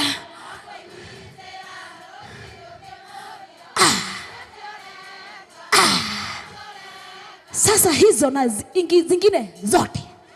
Yani nitakunywa maji moto. Sauti itakuwa imefunguka. Utakuwa umesikia neno. Utakuwa umefunguliwa. Utakuwa umeokoka. Sasa ile kitu itakuwa imebaki ni sisi tumshukuru Mungu. Tumdansie Yesu kama Daudi. Kama Daudi. Tumsifu Yesu. Haleluya. Sasa nataka tukaribishe mchungaji wetu. Pastor Mwaora. Wa Christian Church International. Haleluya. Usiende kwa sababu ya neno. Tulisema usikue mtu muoga, alafu muokovu hivi hivi.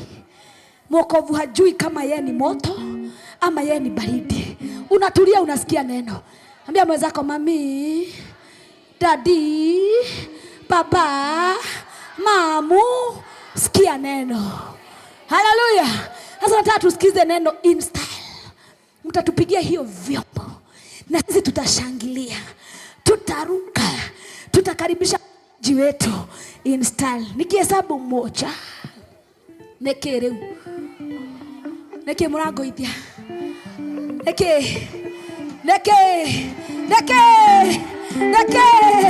Haya nikihesabu moja. 2, 3.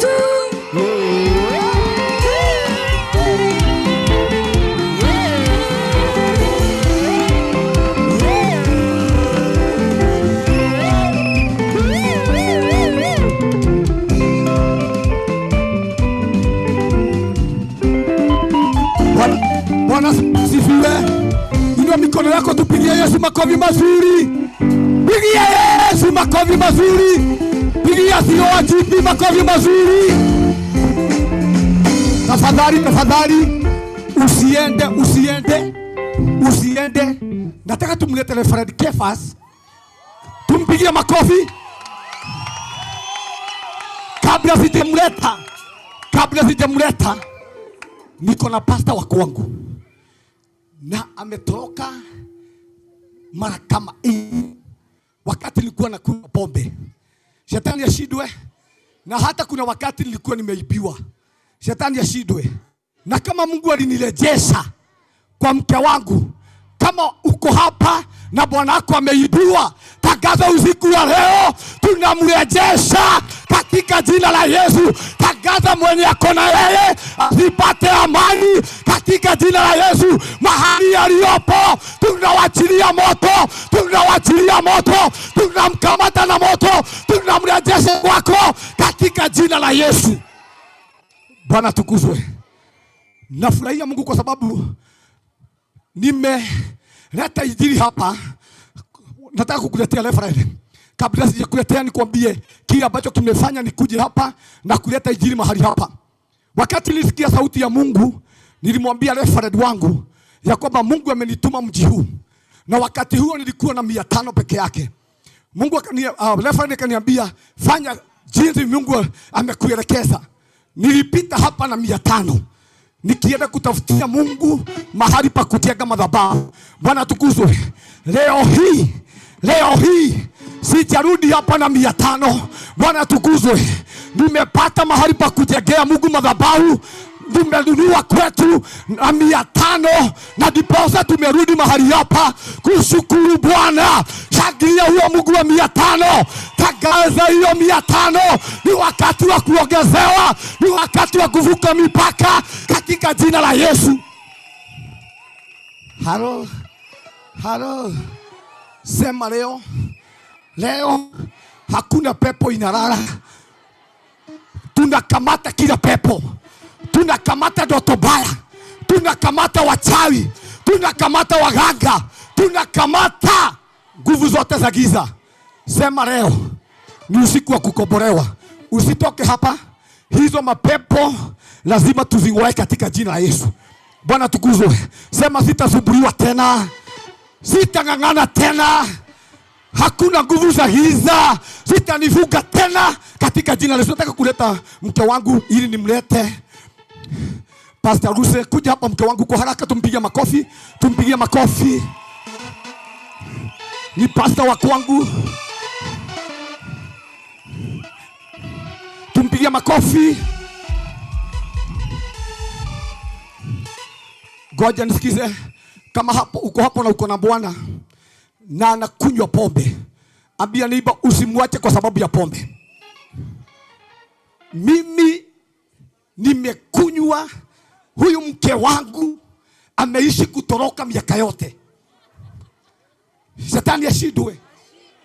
Tumeachana mara kama 80 juu ya ulevi. Shetani ashindwe. Saa zingine nawekwa na kimama naibiwa. Shetani ashindwe. Na saa hii mimi nakuhubiria injili ya Bwana. Bwana tukuzwe. Ambia neighbor usichoke na kukaa na bwana yako. Hata akibiwa na kimama, bado atarejeshwa katika jina la Yesu na atarudi kama ametengenezwa. Bwana tukuzwe. Nikirudia mke wangu nilirudi na shati moja kubwa. Shetani ashindwe. Na turose ya 40. Shetani ashindwe. Sema all demonic pattern tunazivuja katika jina la Yesu. Mimi mamangu alidifosiwa akiwa na watoto 4. Akashindwa na kuvumilia maisha akafa. Nilijipata na mimi nimedivorce mke wangu na watoto 4. Babangu alioa na miaka 21. Mamangu alioreka na miaka 15. Nilijipata mimi nimeoa na 21 years kama babangu. Nikajipata nimeoa mke na miaka 16 kama vile mamangu aliolewa.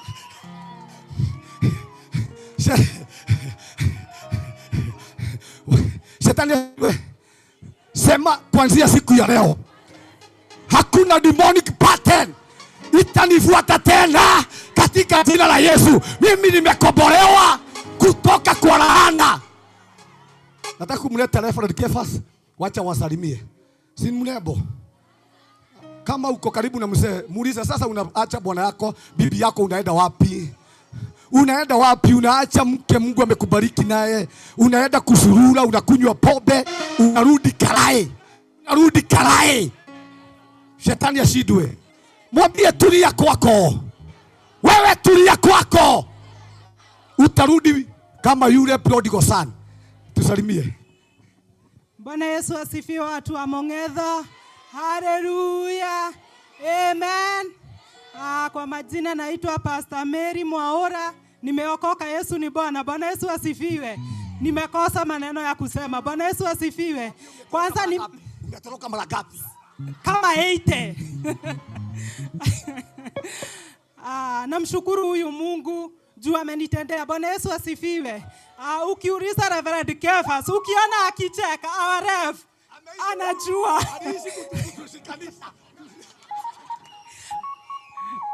Huyu man of God amefanya kazi. Bwana Yesu asifiwe. Wacheni tupigie wa Reverend Kefas makofi mazuri. Amen, amen, amen. Amen. Amefanya kazi. Tuseme abarikiwe. Amen. Ref nakuja. Pastor Ruse, nakuja na ile jogoo kubwa. Kakitu na jogoo sifuatane. Ng'ombe. Lafu umesikia? Tumesabea kwa madhabahu.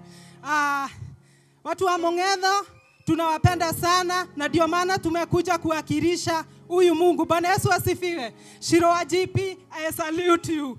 Amen. Jana siku muona tulikuwa na Pastor Rusi para Maragwa, na leo tuko hapa. Amen. Sitaki kuongea sana. Pigia mke wako makofi mazuri. Na kama uko karibu na mama, mwambie vumilia bwana yako. Hata akikunywa pombe, mpende hivyo tu. Mwambie atabadilika, atabadilishwa na Yesu. Watu wa Mong'etho tumekuletea huyo Yesu ambaye hubadilisha maisha ya walevi, ambaye Yesu anajenga ndoa. Sisi ni Christian Church International. Tuko hapa juu. Kabla ukipita tu njia kuingia Superloaf, utaona bao yetu kubwa mahali pale. Ingia pale ndani pale, uje mahali pale na utafunguliwa. Ninapomwalika mtumishi wa Mungu, nimeona Mungu akitenda. Kuna mama alikuja kanisani kama hana mtoto, nikamwambia kwamba Mungu ameniambia kwa atakupea watoto wawili, twins. Naongea mambo ya juzi. Nilishangaa sana na Mungu. Juzi akaja akaniambia, pastor, nimetoka scan na already daktari ameniambia ya kwamba niko na watoto wawili, twins. Pigia huyo Bwana makofi mazuri. Na kama hauna mtoto na umekosa mtoto, tunapotoka hapa kwa madhabahu, kuja nikuwekelea mkono. Bwana tukuzwe, na hakika lazima upate mtoto. Nataka kumleta Pastor Rusi ili atuletee. Wacha tumpigie makofi mazuri. Kuja hapa nikupiga picha. Tumpigie makofi mazuri. Tumpigie makofi mazuri. Tumpigie Yesu. Tumpigie yeye makofi mazuri. Turukaruke. Wewe wacha wifu. Mwambie neighbor wacha wifu. Kwa pesa pastor makofi. Ukija hapa kwa madhabahu tutakulipa makofi yako. Hatutakaa nayo. Karibu sana, apewe mic. Karibu sana. Pastor Rusi.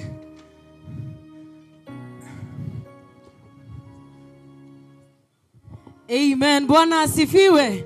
Si upunge mkono wako kwa sababu Mungu anafanya mambo makubwa. Piga shangwe moja ijulikane yako hapa. Amen. Erosio gediraino koguo. Riu mwire wandireire mwire mothe. Negoino kana kirathimo. Bwana Yesu asifiwe. Ukiona watu wa Mungu wamekuja hapa, Shiro wa GP ameiba 1 whole hour. Pastor Mwaura ako hapa, Reverend na Mungu ako hapa. Unaweza enda nyumbani hivyo. Sema leo sitoki hivyo. Bwana Yesu asifiwe sana. Ninaamini siku ya leo kuna mtu hata waisahau siku ya leo. Praise the name of the Lord. Kuna mtu hapa atasema miaka mingi itakayokuja ya kwamba niliingia pale na Mungu akanibariki. Praise the name of the Lord. Ugane ndiye modosio. Okoinuka na kiama. Asha duraiga wega uganie ndiye modosio. Todo ne kuri Ngai matuine. Amen. Situfurahie Pastor Sam Mwaura kwa kazi njema ambayo amefanya mji huu wa Umoja 3. Wacha tumpigie makofi wakiwa na Pastor Mary kwa sababu kusanyiko kama hili ni la kipekee. Bwana asifiwe sana. Wako na kanisa mzuri sana. Mungu amewasaidia na Mungu atawapatia huu mji ili wahubirie watu. Praise the name of the Lord. Nimeona Mungu akiwatendea, nimeona Mungu akiwatumia, wanaamrisha mambo na inatendeka. Kwa hivyo iwapo uko hapa na una mahali pa kushiriki, si uingie hapo utapata mchungaji na ubarikiwe. Na kwa sababu ya muda, mumenifurahisha sana. Ero shogene mwageni ya muno. Mwira ni wageni ya muno we. Na hata after this tunaimba. Tuko na mtumishi wa Mungu ambaye ni baba wa kiroho wa Pastor Sam Mwaura, ambaye amemlea kutoka chini na kuinuka na yeye. Anaitwa Reverend Kefas Kasisi wetu, overseer wa makanisa ya sisi hapa Nairobi. Tuko pale Dandora. Kuna kitu moja ninakuahidia siku ya leo. Kama kuna kitu inakusubua kwa maisha, uga omothe. Ninaposikia neno, ninakobolewa. Olua kuduraiga na hinya uga omothe. Ugana hinya omothe. Sema na nguvu na leo.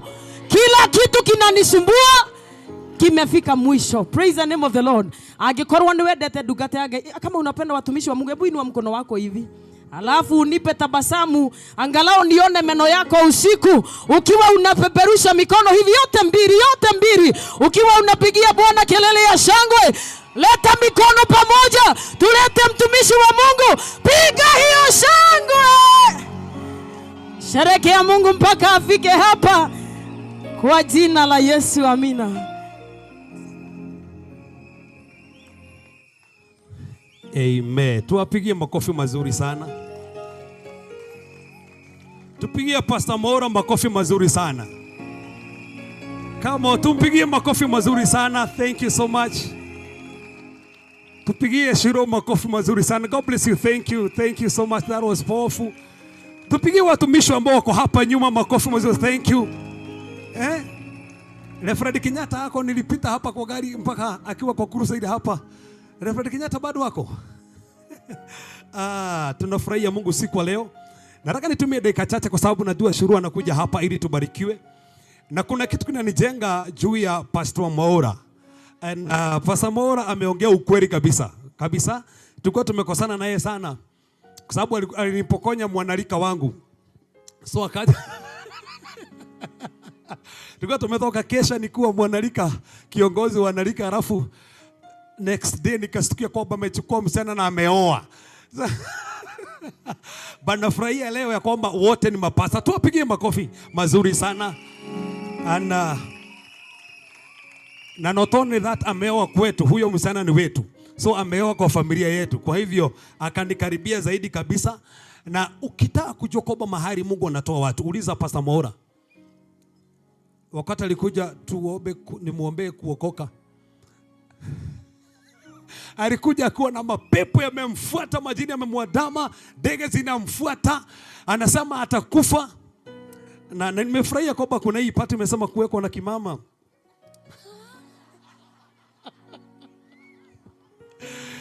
Hebu imagine vile wako familia nzuri sana. If mimi kuna mama ambaye naheshimu ni huyu. Tupige huyu mama kofi mazuri sana tafadhali. Huyu mama ni mama wa ajabu. The reason why nimepeana ule ushuhuda ni kwa sababu watu ambao kwa mahali hapa ujitie nguvu na uamini kwamba Jehovah God anatenda na Jehovah God anafanya. So nataka tu kwa dakika chache tu nisomee neno la Bwana in the book of Mark chapter number 5 and verse number 15. Mark chapter number 5 verse number 15. Mark chapter number 5 verse number 15. Wacha tusomewe neno alafu tuendelee na uibaji hapa, manake najua tunabarikiwa in the name of Jesus Christ. Katika kitabu cha Marko 5 mstari wa 15 yasema hivi: wakamwendea Yesu, wakamwona yule mwenye pepo ameketi, amevaa nguo, ana akili zake, naye ndiye aliyekuwa na lile jeshi, wakaogopa. Soma tena. Marko 5 mstari wa 15 yasema hivi: wakamwendea Yesu, wakamwona yule mwenye pepo ameketi, amevaa nguo na akili zake, naye ndiye aliyekuwa na lile jeshi, wakaogopa. Baba, katika jina takatifu la Bwana Yesu Kristo, asante kwa wema wako na nguvu zako. Niwe Baba umetuleta mahali hapa ili Baba tunenee. Hii anga tumeibadilisha. Tunatangaza kwamba hizi dakika tuko nazo, nena na moyo wa kila mtu hapa, ili Baba hili neno libadilishe hawa watu, ligeuze hali zao na familia zao. Wale ambao hawana nguvu wapate nguvu, wale ambao wanasumbuliwa na ndoto mbaya Baba wakafunguliwe. Asante kwa kile Baba na tena na kile Baba nafanya. Roho Mtakatifu tukua ushukani sasa na ujidhihirishe. Katika jina la Yesu Kristo tunaomba na hata kuamini. Nisaidie kusema amen. Nataka tu niongee dakika chache mahali hapa. Baba nasema kwamba kuna mtu ambaye ametajwa mahali pale kwa kitabu cha Marko 5. Bible haitatuambia jina yake alikuwa anaitwa nani, but inatuambia kwamba alikuwa mzee. Haisemi ya kwamba alikuwa kijana. Inasema tu alikuwa ni mzee, alikuwa amekomaa. Bali kuna wakati alifika akaanza kufuatwa na mapepo na watu wako wakajaribu kumsaidia, hawakuweza. Bible inasema kwamba walikuwa wanajaribu kumfunga na kamba. Walikuwa wanajaribu kufunga mikono yake. Walikuwa wanajaribu kufunga mpaka miguu yake. But vile tu walivyokuwa wanajaribu kumfunga, yeye mwenyewe zile pepo zilikuwa ndani yake, zilikuwa zinakata zile kamba na ile minyororo, na yeye mwenyewe hangeweza kufungwa na mtu yeyote. But nafurahia Jehovah God. That is on why ukisoma kwa Bible, shetani alikuwa anafunga huyu mzee. Alikuwa anaelewa kwamba ana destiny kubwa sana. Manake nikifika tu mahali nataka tu nikuonyeshe, wakati alifunguliwa na Yesu, alienda mahali panaitwa Dekapoli. Means 10 cities, mahali pa miji 10, na akaenda kuhubiria watu mahali pale, kumaanisha kwamba shetani alikuwa anaelewa destiny ya huyu mzee ni kubwa sana. Akaona kwamba the only way out ni amfunge before yeye mwenyewe aanze kumfukuza. Angalia, mweza kumwambia kuna mambo yatakufuata, kwa maana una destiny kubwa. Kuna watu ambao tunakaa na wao, the reason wao wamekuwa walevi. Shetani anaelewa kwamba akiwaachilia watakuwa na biashara kubwa sana. Kuna watu ambao wananisikiza hapa, kuna watu ambao wananifuatilia mpaka kwa mitandao. Shetani anaelewa kwamba hawa watu ni kuwaachilia watasaidia watu sana. But tumekuja hapa Mong'etho kutangaza yeyote ambaye amefungwa, tumetangaza kufunguliwa kwake. Zile familia zimefungwa, tumetangaza kufunguliwa kwao katika jina la Yesu Kristo. Yesu Kristo kwa maana alikuwa Mungu, akaelewa kile ambacho kinafanyika, na akaambia mitume wake ya kwamba tuvuke ng'ambo ile nyingine. Let us cross over to the other side. Kwa maana alielewa kwamba kwenye upande ule mwingine kuna mambo anafaa kuvunja. Wale ambao wamesoma Bible nataka unisikize kwa dakika chache. Maana Yesu Kristo ile side ilikuwa ni side ya Wayahudi, na ile bahari ilikuwa katikati, walikuwa navuka side ile nyingine ya Gentiles. So anatoka from Jews avuke aende to Gentiles, kumaanisha kwamba hii boundary ya bahari ilikuwa inawaganisha katikati ya Wayahudi na Wayunani. Na akasema kwamba nimekaa kwa Wayahudi sana, wakati umefika ni crossover, niende mpaka kwa Yunani. Akaambia mitume tuende sande ng'ambo ile nyingine, na hakuambia sababu ya kuvuka ng'ambo ile nyingine. Akasema tuendeni tu, but hakuambia sababu. Thank God for the disciples. Hawakuuliza Yesu maswali, kile ambacho waliambiwa walifuata, wakaenda na wakavuka. Bible inasema kwamba verse number 1 ya kwamba na wakafika mahali Yesu Kristo aliwaambia watafika. Angalia mazungumzo, mahali Yesu amesema utafika, hata wakikuinukia lazima utafika. Remember before wafike walikubana na dharuba, walikubana hata na mambo mazito sana, lakini as long as Yesu Kristo aliwaambia ya kwamba watavuka ng'ambo nyingine, walivuka. I declare kwenye kuhubiri ya leo, may you cross over in the name of Jesus. I say may you cross over. Tingiza mwenzako mwambie hautakaa side moja tena. May you move to another side. Umekaa mahali umechekelewa, umekaa mahali unaangaliwa vibaya, unakaa mahali umedharauliwa. Natangaza siku ya leo, may you cross over. I say may you cross over. I say may you cross over. Angalia mzamumbu, wakati umefika, hautakaa side moja tena, pelekwa side nyingine. So alipoambia wavuke, wakavuka na wakafika. Tingiza mwenzako mwambie utafika. Na daigwa tagohujia leo. Daigwa tagohujia.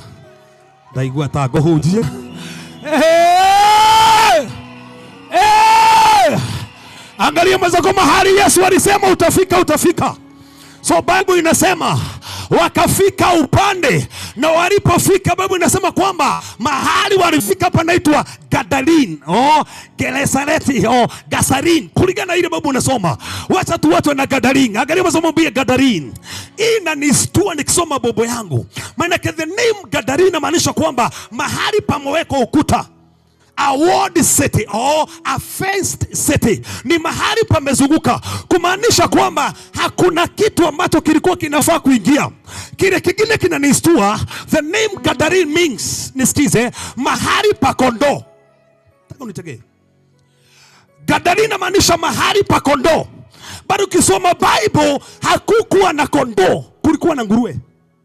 Jina ya mahali pale inamaanisha mahali pa kondoo, but palikuwa na nguruwe. Mahali panafaa pakuwe na kondoo, hapana kondoo. Kile kilifukuza kondoo hatujui, but kile ambacho kilikuwa kimeingia hakikuwa kinafaa kuingia. Angalia mazomwambie katika jina la Yesu Kristo, kile ambacho kimeingizwa kwenu na hakifai kuingiza, tunakifukuza by the fire of the Lord. If kuna kansa imeingia kwenu, tumaifukuza in the name of Jesus Christ. If kuna diabetes ambayo imeingia kwenu, by the fire of the Lord, tunaifukuza right now. Alafu watu wa Mike msininyonge sasa, nimetoka kwenye ibada.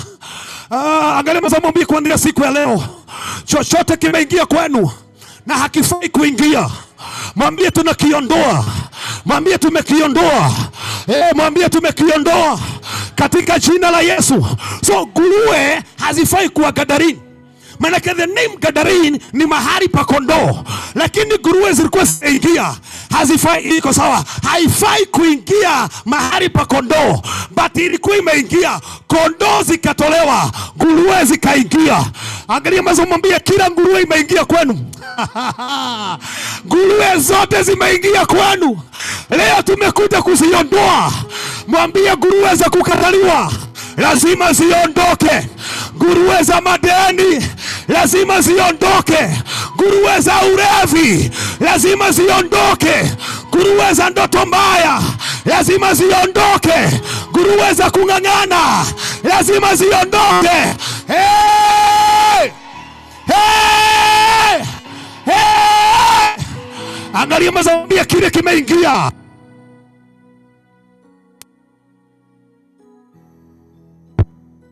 Sasa mwambie kuanzia sasa lazima kiondoke. Nasema lazima kiondoke. So hii inanistua. Gadarene means mahali pa kondoo, but kile kilikuwa mahali para sio kondoo, ni nguruwe. Wale ambao waliingiza nguruwe hawajui ni nini kinafaa kuwa mahali pale. But nataka unisikize, Gadarene inamaanisha mahali pa mipaka, a place of boundaries. Kumaanisha if the name Gadarene means a place of boundaries, hakuna kitu ambacho kinafaa kuingia kibaya. Hakuna mapepo yanafaa kuingia, manake kuna mipaka. But haya mapepo hayakuwa na adabu, yanapita mpaka mipaka. Leo nimekuja kutangaza kile kimepita mipaka lazima kiondoke sasa. Nasema kile kimepita mipaka lazima kiondoke sasa. Kile kimepita mipaka lazima kiondoke sasa. So Gadarene means a place of boundaries. Na Biblia inasema kwamba pepo zilikuwa zimeingia mahali pa mipaka, zikakuta mzee huko ndani na zikampagawa. Hazikuelewa kana kwamba pana boundaries, bali penetrate mahali pa ukuta, bali zikaingia. Bado nafurahia Yesu akaelewa kwamba kuna kitu kimeingia mahali hakifai kuingia. Akaambia wanafunzi, tuende Gadarene, mahali pa ukuta. Tuende Gadarene, mahali pa mipaka. Tuende Gadarene, mahali kondoo anafaa kukaa, kwa maana kuna kitu tunafaa tufukuze. Yesu aliingia na agenda. Mwambie Yesu wako hapa. Mwambie Yesu wako hapa. Na kuna kitu lazima atafanya. Mwambie kuna kitu lazima afanya. So Bible inasema hivi, na hii ni muhimu sana. Kaingia ile ng'ambo. Oh, sawa. Tuwapigie tu makofi, tunabadilisha zote mpaka injili hubiriwe.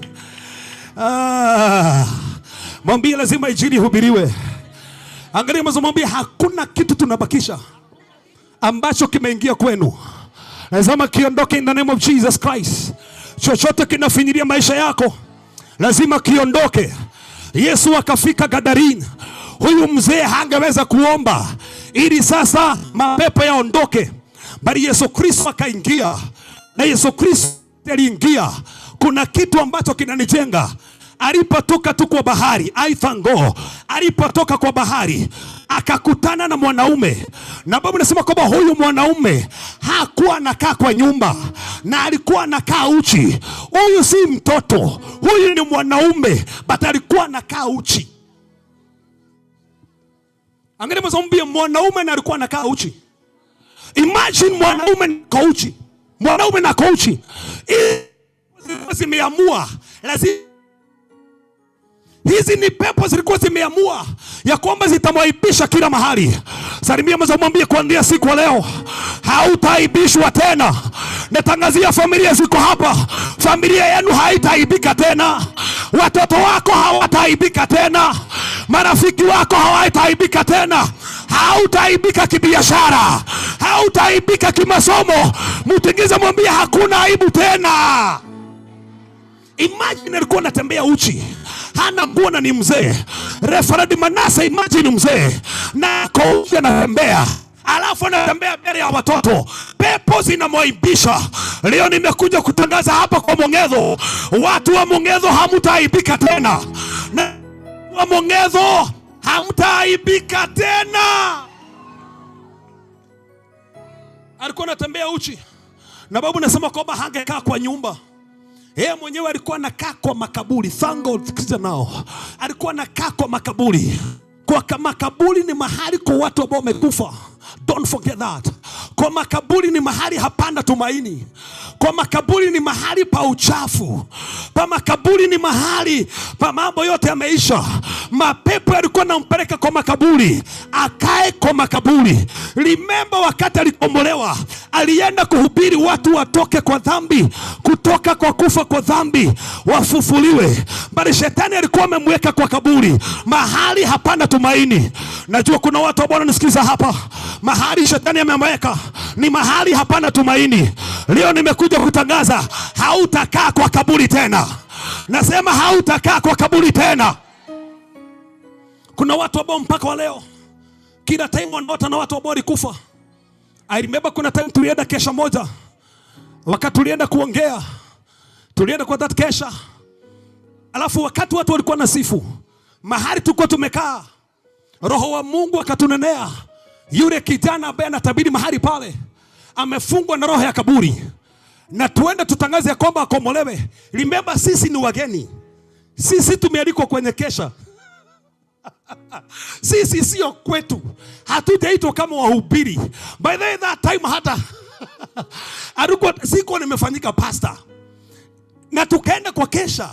Alafu tukaambia kwamba wewe kijana tukusaidie, maana kile ambacho kinakufuata ni roho ya kaburi.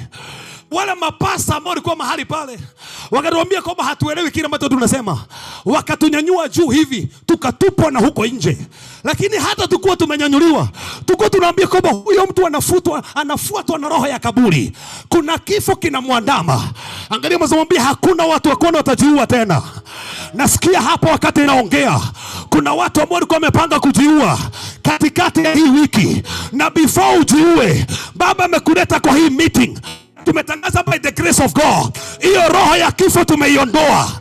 Nasema hiyo roho ya kifo tumeiondoa, na hakuna watu wenu ambao watajiua, na madhabahu ya kifo tumeyakataa. Wahubiri walibishana na sisi, wakasema kwamba nyinyi hatutaki hizo roho mnatumika nazo hapa, hamfai kuambia watu hivyo. Tukamwambia huyo kijana fuatwa na roho ya kaburi. Pastor Manase, no, hiyo story maybe ulisikia kwa sababu ni karibu na hapo karibu na mahali tulienda. Nataka unitegee na unisikize, maana ni muhimu sana. Baadaye tulikuja kuelewa yule kijana pia anakipeana ushuhuda ya kwamba usiku anachukuliwa na mapepo, anapelekwa kwa kaburi. Akiamka alilala kwa kitanda, baada asubuhi akiamka analala kwa kaburi.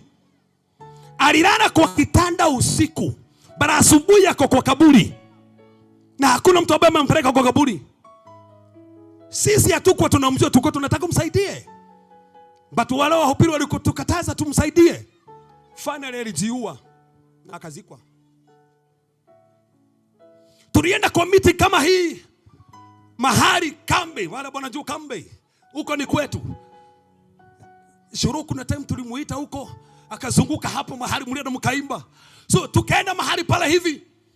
Wakati kwa tunaongea nikaita mzee ambaye alikuwa amesimama, nikamwambia mzee, kuna kifo kinakuita, na tena nataka ujiue, na ile roho iliua bibi yako inataka ikuue. Kuja tukuombea, bali kile kinakusumbua ni hiyo pete uko nayo. Toa hiyo pete utupe, ili sasa kifo ikuache. Mzee wa church fulani, sitaki kutaja kwa sababu sitaki kutaja kanisa hapa, akaniambia kwamba hizo dini zenu hatutaki. Hii pete nilifanya harusi na bibi yangu, na although bibi yangu aliniacha siwezi toa hii pete. Nikamuuliza swali, watumishi, ni nini kinafanya watu wawili wakuwe pamoja? As long as ako hai, as long as huyo amekufa bibi, ako yeye mwenyewe huru kuoa au amue kukaa hivyo. So hii pete haina power. Taka unitegea. Na as long as ako na pete, it is a sign of covenant ya kwamba I'm still connected na mtu ambaye alikufa. Na ile roho ya ule mtu itamtembelea. In fact nikuja kustuka, akiingia kwa nyumba alikuwa anakuta bibi yake amekalia kiti. Si kwa doto. Alikuwa anakuta bibi yake amekalia kiti na alizikwa. Na anamuita, anamwambia kuja. But alikataa kwa crusade ili afunguliwe. Immediately after 1 week alicommit suicide na akafa na akazikwa. It was painful. Sababu hakuwa amemaliza na haikuwa time yake ya kufa. Uko hapa na unajua kwamba ulikuwa umepanga kujiua. Make sure kwamba umekaribia hapa, hata tukua tunaendelea. We are going to rebuke that spirit of death. Na hautajiua. Maana it is not over with you. Bado Mungu anakupangia makubwa na maajabu. Nataka tu unitegee, maana ni muhimu sana. So, dakika kama 3 alafu nikuonyesha kitu hapa unafaa kuelewa. Yesu Kristo amefika Gadarene. Wamesoma history ya place called Gadarene. Ina history kubwa sana. Maana this was a philosophical city. Actually, watu wanaelewa kwamba hii ilikuwa ni mji ambao ulikuwa ni tajiri sana. Ni mji ambao ulikuwa na mambo ya kufana kabisa. But huyu mtu ambaye alikuwa anafaa enjoy. Ukisoma in the book of Luke chapter number 8 and Matthew chapter number 8, the same story. Inasema the man ambaye tuko mahali hapa alikuwa anakaa kwa mji city. Alafu akatoroka kwa city akapelekwa kwa kaburi. Kumaanisha kwamba kuna time alikuwa anakaa vizuri, but akarudishwa chini na mapepo. Angalia mwambie hautawahi inuliwa alafu urudishwe chini. Mwambie hautawahi nunua gari uiuze kwa sababu ya madeni. Hautawahi nunua uwanja kutokea magonjwa alafu uuze uwanja kwa maana kuna magonjwa. I declare by the power of the Lord ya kwamba roho ya kurudisha watu chini tumeikataa by the fire. Roho ya kurudisha watu chini tumeikataa.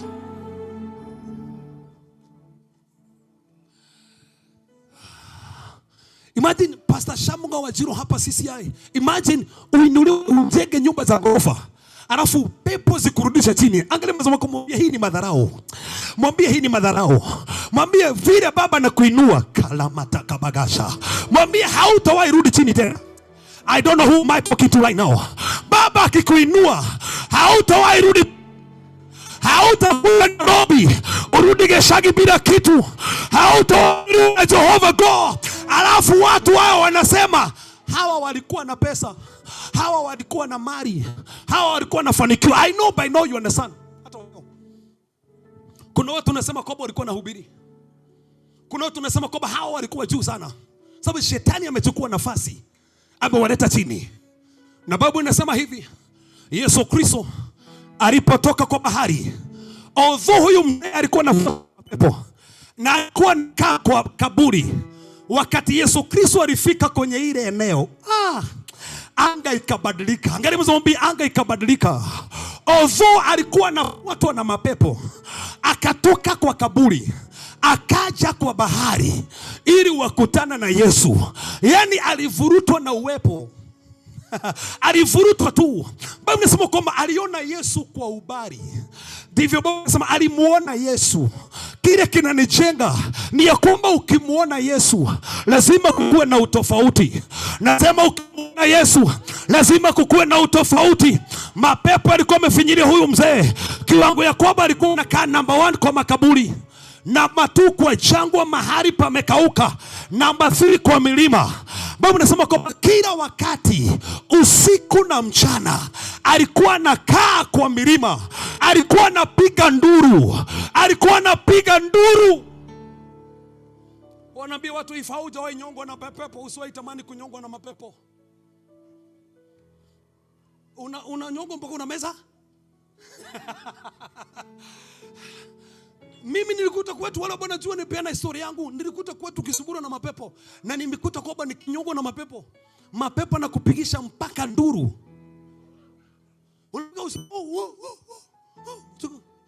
Msaira na mtu ambaye anapewa chakula na mapepo. Kwa bwana anakula tu usiku mpaka unamgoa unamuuliza nini unakula. Yaani anapewa chakula na mapepo.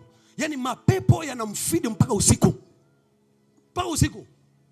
So kile kinanistua, imagine. Huyo mzee atakuja kufanyika mwinjilisti. But shetani anaharibu koo yake. Anapelekwa kwa milima, anapiga nduru. Kwa maana shetani alikuwa anaelewa huyu atakuja kuhubiri kwa hiyo sauti. Na before hubiri inaharibiwa. Angalia mzomwambie kile ambacho Mungu atakitumia hakitaharibiwa na shetani. If Mungu atakuja kutumia miguu yako haitaharibiwa na shetani. If Mungu atakuja kutumia mikono yako haitaharibiwa na shetani. Listen to this for 2 minutes now. Maana ni muhimu sana nafaa kuelewa haya. Alikuwa anakaa mahali pale. Kile kinanisua inasema kwamba alikuwa anachukua jiwe anajikatakata na mawe. Hii inanistua. Anajikatakata na mawe. This is ironical. Wahubiri ambao can understanding ya kwamba kile kinatumika kujenga nota ni mawe.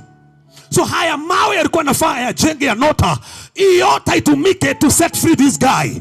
But yale mawe yalikuwa nafaa yatumike kujenga nota, anayatumia kujikatakata.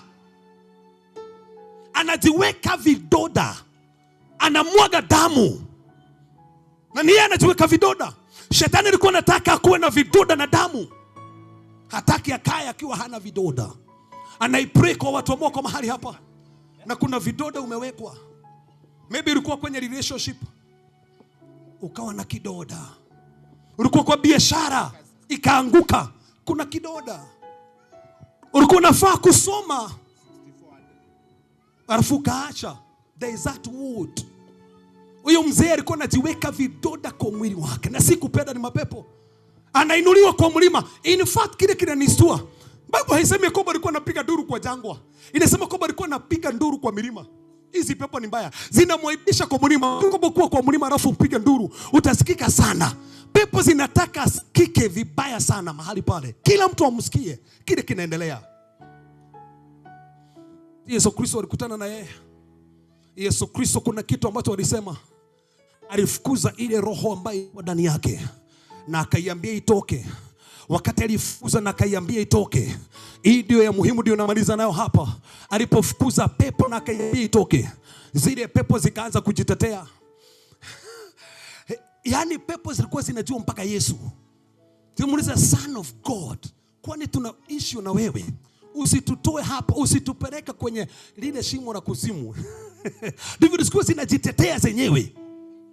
Maana wakati umefika huyu mtu afunguliwe. Hangeweza kuomba, but wakati wake umefika. Angalia mzomwambie kwa kukumbuka umefika. Mwambie wakati wa familia yenu umefika. Ala si vile umeomba sana, ni wakati tu umefika. Ala si vile umejitolea sana, ni wakati umefika. Kuna wakati mtu inafika anapelekwa to another level. Huyu mjamaa si kuomba aliomba, ni wakati wake ulifika. Wakati ulifika wake kombolewe. Na walipokutana na Yesu, then Bible inasema kwamba akauliza, zile pepo zikaanza kuongea. Zikasema kwamba sisi, kamuuliza unaitwa nani? Pepo zikaongea, zikatumia kinywa chake. Anaipray kwa mtu ambaye kwa mahali hapa. Angalia mzomwambie kinywa chako hakitawahi tumuona mapepo. Usisikuta kwamba kuna mtu ameongea but unaona huyo si rafiki yangu ameongea, ni pepo zimeongea. Pepo ziliongea kutumia kinywa. Zikasema kwamba tunaitwa Region askari wa Kirumi ambao walikuwa 6,000. So anasema kwamba ndani yangu kuna mapepo 6,000. Yalikuwa ametumwa kukamata mtu mmoja, si pepo moja, 6,000. That's why alikuwa anakaa uchi, hawezi kama hali panafaa. Maana zile pepo zimemkamata, ni pepo zinamfinyilia sana. 6,000. Now, hebu sikiza, hii ndio story inanijenga sana. Zikaanza kujitetea. Zikaanza kuambia Yesu, turuhusu. Hebu imagine, as long as Yesu Kristo amefika, hazikuwa na nguvu tena. Zinaomba ruhusa, turuhusu tuingie zile nguruwe. Hazingeingia nguruwe, Yesu Kristo kana kwamba hange ziruhusu ziingie. Now, the question is, kwa nini zinaomba ziingie nguruwe, si binadamu? Kwa sababu tumesema kwamba Gadareni means what? Mahali pa kondoo. So ni nini kilikuwa mahali pale na hakifai kuwa mahali pale? Nguruwe. That's why zinaomba ziingie nguruwe. If you may study a Bible,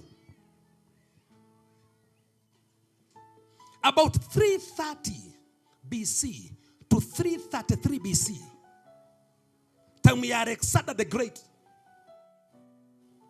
are introduced the Greek culture in Gadarene area.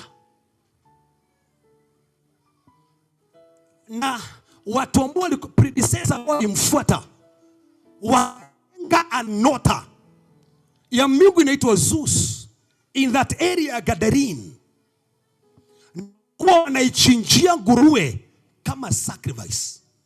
So hizi nguruwe ziko hapa hazikuwa zinachungwa ili ziuzwe, zilikuwa zinachungwa zitolewe miungu kama sacrifice. So hizo nguruwe, they were demonic sacrifices, zimewekwa specifically to empower demons to control that area. That's why wakati mapepo yalikuwa yanajitetea, yalikuwa yanasema kwamba usitufukuze kutoka kwa mahali hapa, maana zilikuwa zinataka mate that area. Nataka tukubaliane, mahali popote umesimamia, hakuna mapepo yatakaa katika jina la Yesu Kristo. Mahali popote huko, hakuna mapepo yatakaa. Wala bona jua kwetu hakuna mahali panajulikana mapepo kama kwetu. As we are talking right now, waganga watu wamekuwa exposed. All of them. Kuna wakati walikamatwa wakizunguka kadhaa, wakaletwa kwa town hapo, waibishwa na uganga wao. Na as we are talking, God amewa expose wote. Kuna wengine walikuwa wameapa ya kwamba that area haitawahi fanikiwa. Wale wakumbuka nikipeana story yangu, nisema kwamba kuna msichana mmoja alitupata tu online all the way from Australia. Alafu tukiongea na yeye alikuwa ametumwa nipe 200,000 ili tujenge kanisa nazo, ili from there watu wao wanakufa kwa kanisa. Ametumwa tupe 200,000. Na akanipigia kanimikoba na nitumia 1,200 ili tusaidie kanisa. My spirit kakatani, kamwambia sitaki hizo pesa. Kamwambia sitaki. Yeye alikuwa anafikiria kwamba ilikuwa hivyo. But on the funny thing is, na kile kilinistua, nakwambia hizi nitabadilisha gani? Kuna ingine inakuja.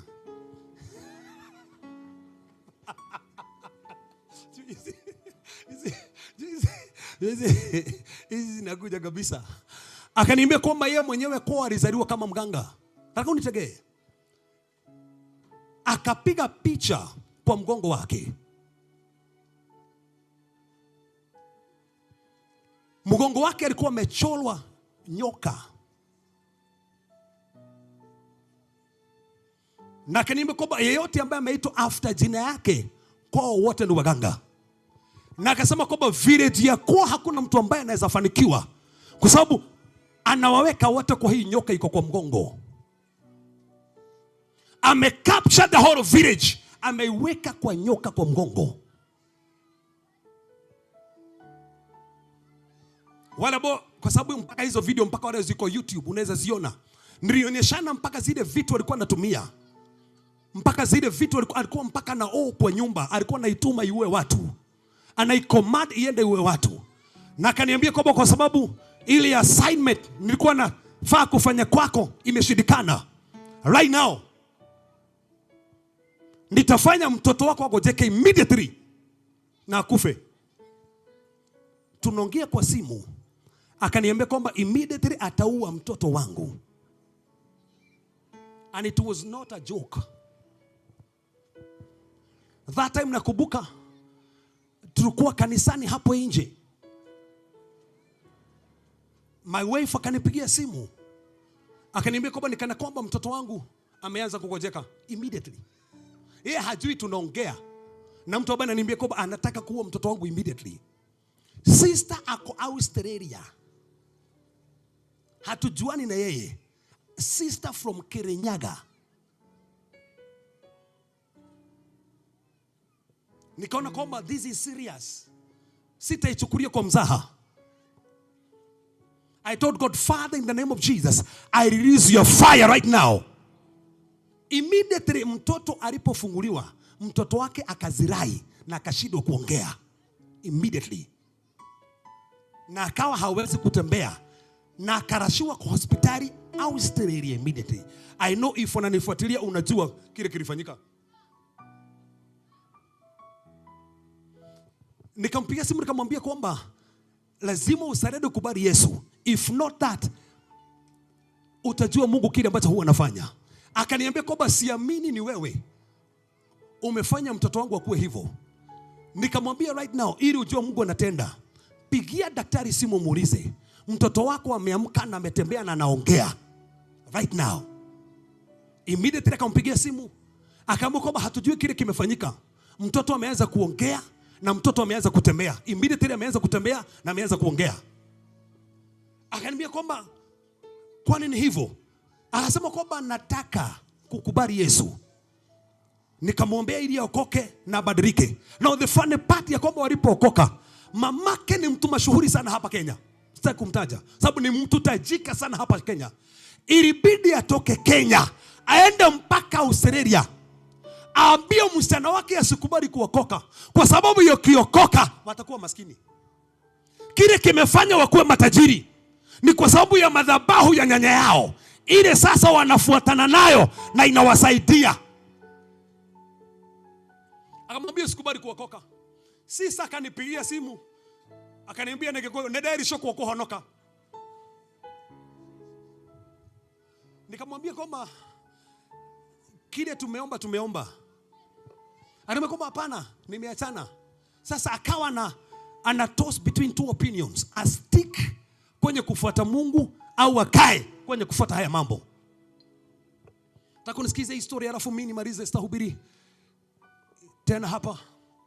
But listen to this. It was a very serious battle. So immediately after that, aliposema kwamba amekataa Yesu, alitoka kwa nyumba akaenda nje. Alikuwa na bike, alikuwa anafanya test tu ile ya bike mnajua. Akaenda akagogwa na gari karibu akufe. Akanipigia simu tena akaniambia kwamba if Mungu wako anaponya, nenea these woods zikauke. Usaiambiwa kitu nabii Jehovah God shuka. Sawa? Unaweza kwamba umeambiwa kwamba these woods lazima zikauke. Hello Pastor Sham, kwa sababu nakumbuka that story vizuri sana. Naliona those photos. What we did by the way, nimwambia kwamba let's pray and believe kile baba anatenda. Do you believe kwamba zinaweza kauka? We prayed, kamwambia that's it. No. Wala bwana nijua napenda kuombea vidonda sana. I like kuombea vidonda sana, vitu vimekata kupona, napenda sana kuombea. Yule habari niambia kwamba enda tu uombee watu vidonda. So napenda kuombea vidonda. So wakati aliniambia niambie Jehovah God, mama mwadhani haha. Usinibisha, wacha ajue kwamba kuna Mungu ambaye anatenda. By the way, we prayed na finally zikakauka. Na sasa ikawa ni shokari sana. Mamake anamsukuma hivi, hii nini kabisa. Then bwanake akaingilia kati akasema kwamba usifuate kile ambacho unabuona huko na hako ka jamaa. Ako ka jamaa achana nako. Wakati bwanake alimwambia hivyo, is a real story. Alienda kuwatch TV hivi. Akawatch TV,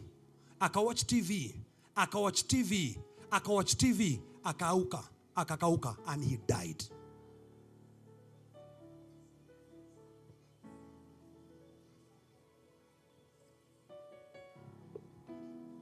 That's the time alisema kwamba nimejua kwamba hizi bwanake alikuwa ni Masonic. Na both of them walikuwa kutumia hizo nguvu za kimasonic.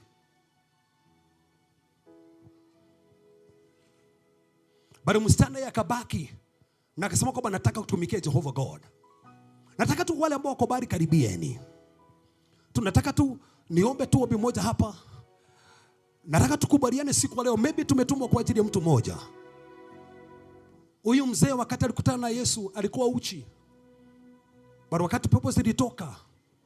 Bwana unasema kwamba verse number 15 ya kwamba wakati watu walikuta kwamba ameketi chini kwa miguu ya Yesu, ana nguo na mawazo yake yako sawa. So kumaanisha kwamba Yesu Kristo alimpea rest na alimficha ili aibu alikuwa nayo na akatengeneza mawazo yake.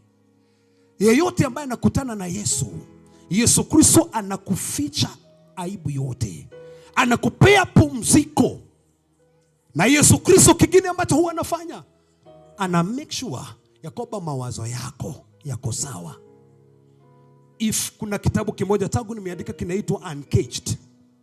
Uncaged ni kitabu kinaongea juu ya battle za mind. Kuna watu wengi sana mnaweza ongea na wao, but wamechanganyikiwa, hawaelewi kitu. Unakuta unakuuliza, ulikuwa unasema kwa amepotea, ni mawazo yamefungwa. Na maybe yuko hapa, haya ndio mambo yanakusumbua siku ya leo. Maybe yuko hapa na hawezi lala usiku, kuna vitu vinakunyonga. Kila time unaota na watu ambao wamekufa. Kila time kuna vitu vinatembea mpaka kwa mwili wako.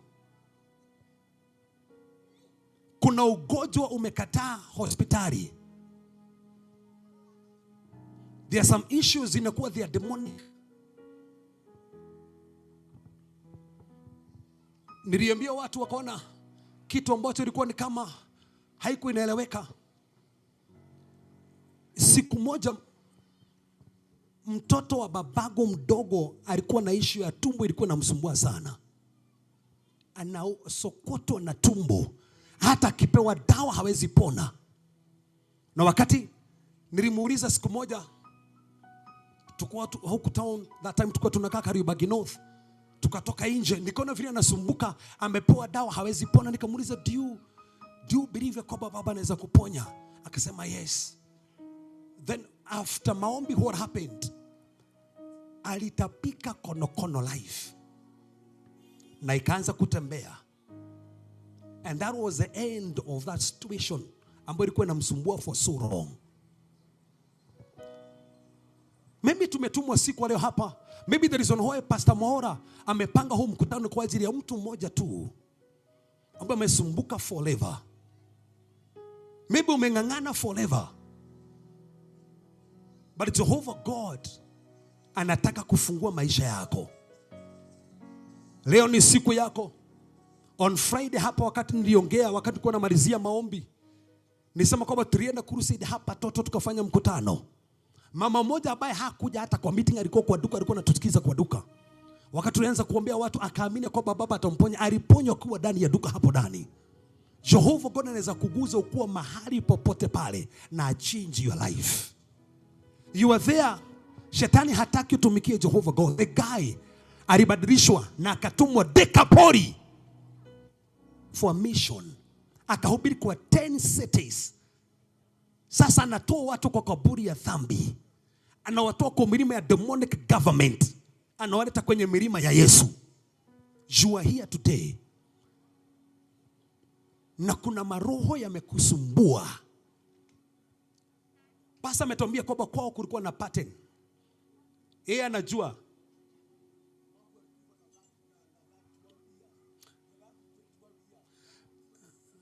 Imagine, anasema mamake alikufa na 31 years. Brother ambaye alikuwa rafiki yangu 31 years. 21 years. Na wewe ulikuwa ukufa na hiyo 21 years. Koja ile time ulichapwa na wakora sana. Na sasa ni anahubiri watu, anaombea watu mpaka kuombolewa. And that's why mpaka leo, mpaka au ulichange Thursday. Mpaka leo Thursday huu unaombea watu na hauwezi acha. Sababu mtu ambaye amepitia mambo na mapepo. Mara ngapi umetumua nyoka mpaka kwa nyumba ukaziua? Mara mingi. Mara ngapi mimi kwa nyumba nyoka ziniko kwa kitanda inatumwa inakuja mpaka kwa mguu wangu hapa, nasikia kwamba nyoka iko hapa. The same God ambaye alikomboa mimi na wale wengine na Pastor Mwaura na watu ambao wako hapa alikombolewa, anaweza kukomboa. If uko hapa na kuna mapepo yamekusumbua for so long, nataka tu hawa watoto tu niondolewe hapa kidogo kwa dakika 3. Nataka hapa pawake moto for 3 minutes. Shina mayantu vasati kama yatu vasata. Rikushiti kabagando visima. Alivo sete. Kwena loe. Loadha kame. Maima nwelimwe nao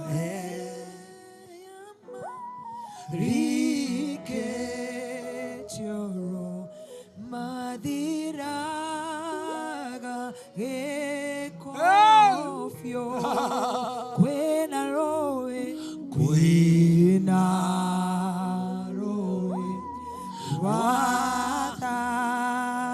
Let me hear the keyboard tafadhali, keyboard. Wambongo nigusie keyboard tafadhali, keyboard. Anga ijae keyboard. Yama riketioro maniraga eko magadira agadira eko ode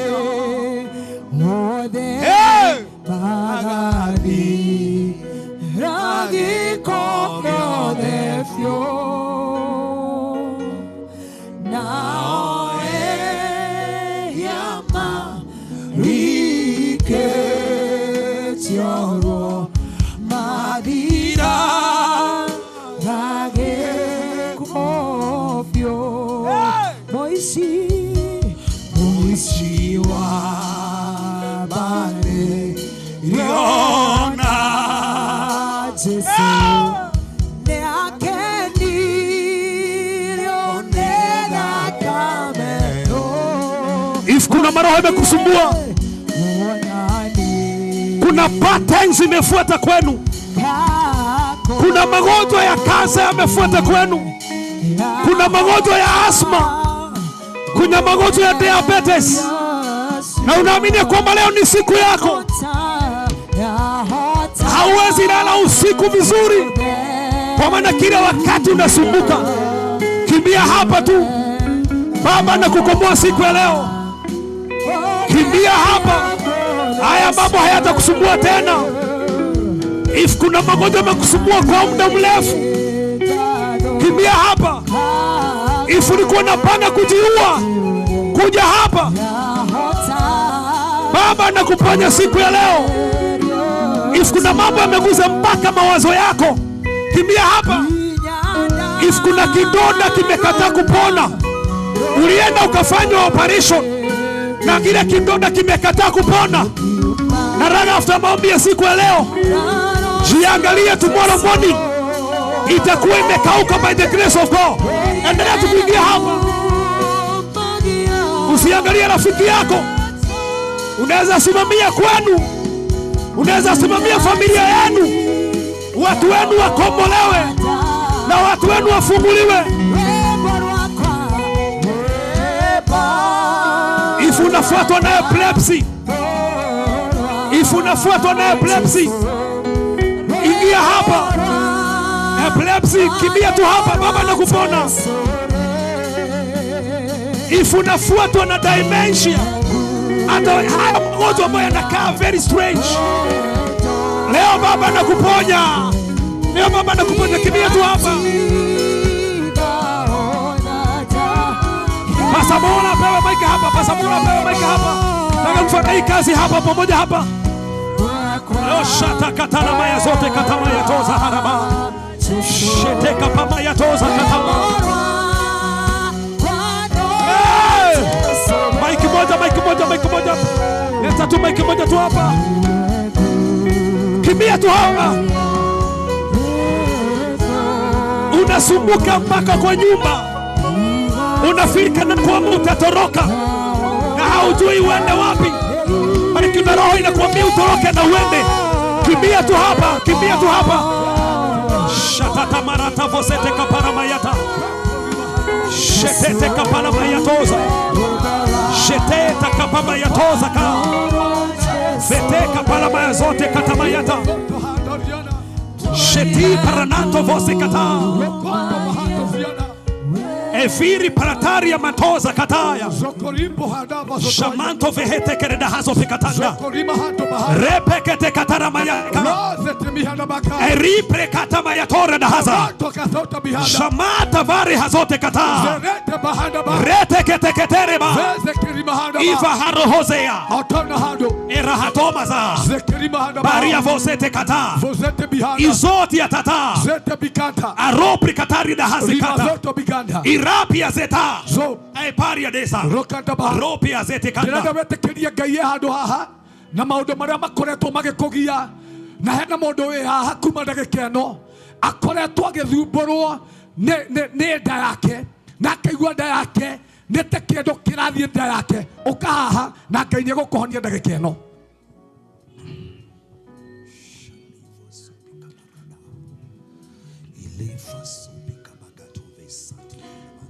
Kwena hinya wa Ngai uraruta wira handu haha. Tiga gwetikira kuhitha ringi na kuhinyirika. Ukoretwo kigio ni nda no thiete thibitari no kagikora kuginyora ginyana ukahandu hana Ngai ni gukuhonia. Hena ungi utigarite.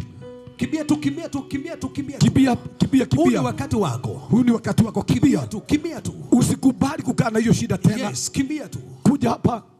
Lazima utafunguliwa siku leo katika jina la Yesu Kristo. Na ifrikuwa umeona kwamba umekufa, kuja hapa.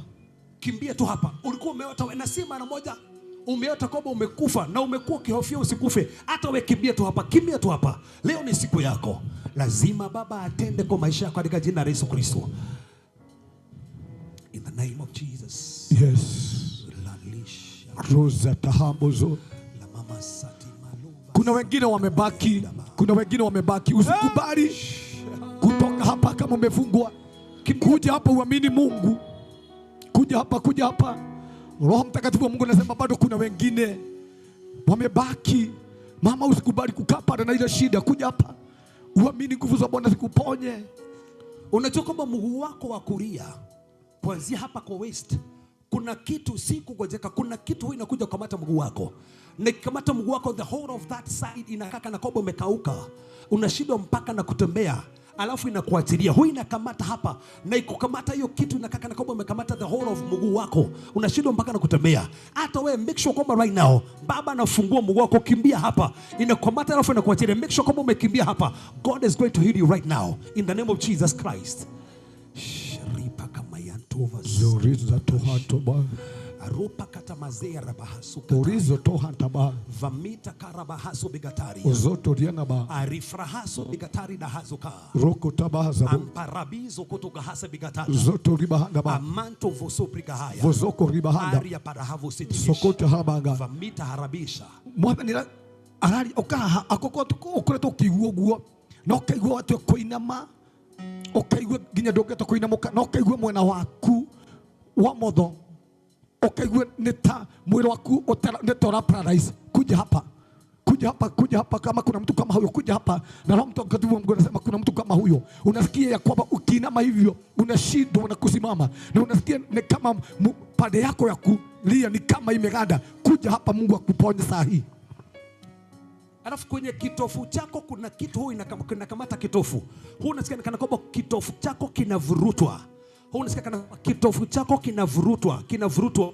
Hiyo alafu inakuachilia. Kuna kitu huwa kinakamata kitofu chako. Kana unasikia kana kwamba unavurutwa hivi. Na hiyo time unakuwa na uchungu sana kwenye kitofu chako. Hata wewe kimbia hapa right now. Jehovah God anakufungua once and for all in the name of Jesus Christ.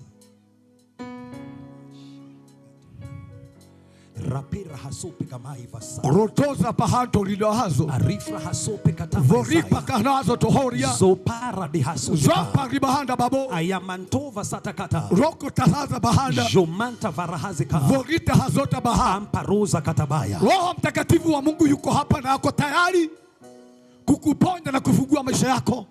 Usikubali kukaa na hiyo shida sana. Wacha kujifanya uko sawa. Na saa hiyo unateswa na unateseka. Umekuwa na problem ya bleeding for more than 3 months. Na imekusumbua sana, the problem of bleeding imekusumbua sana.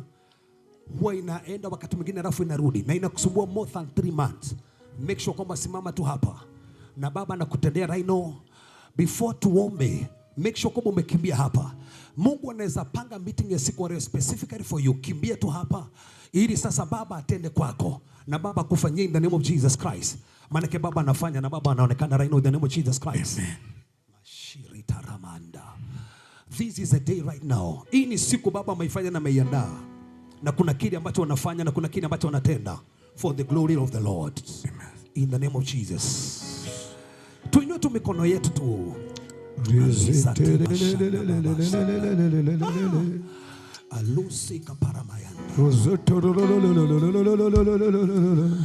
Baba, katika jina takatifu la Bwana Yesu Kristo, asante kwa wema na nguvu na mamlaka.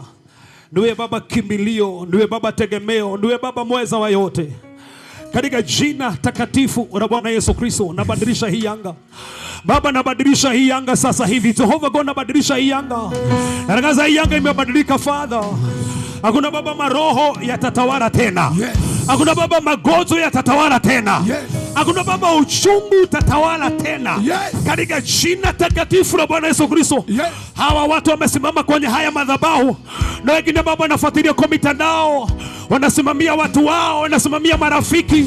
Wengine Baba wana magonjwa ambayo hata hayakutajwa, magonjwa ambayo hayaeleweki, wengine hawezi tembea, wengine hawezi wakaongea. Baba, katika jina takatifu la Bwana Yesu Kristo, na kisha moto ukombozi, na kisha moto ukombozi, na kisha moto ukombozi, na kisha moto ukombozi. Kila mapepo, kila magonjwa, kila laana, kila madhabahu mabaya yaondoke right now. Yaashiria nyumba zao, yaashiria mili yao, yaashiria mikono yao. Na kuanzia siku leo, miguu imepona, tumbo imepona, macho yamepona, mikono imepona, masikio yamefunguliwa. Right now, right now, right now, right now. Fire, fire, go. Shatatama yataka. Magonjwa achilia hawa. Hautowafuata tena, hautowaandama tena, hautakamata mili yao tena, katika jina la Yesu. Majini yanatembea kwenye mili yao, mapepo yanatembea kwa mili yao, hayatatembea tena, hayatatembea tena, hayatatembea tena, hayatatembea tena, hayatatembea tena. Lakini Baba amelia sana, lakini Baba amesumbuka sana, lakini Baba ameteseka sana, lakini Baba ananyongwa usiku. Chochote kinawanyonga, chochote kinawasumbua, right now, right now, right now, ashiria mili yao, ashiria mili yao. Maneno yalineno kwao yamevunjika na moto, yamevunjika na moto, yamevunjika na moto, yamevunjika na moto.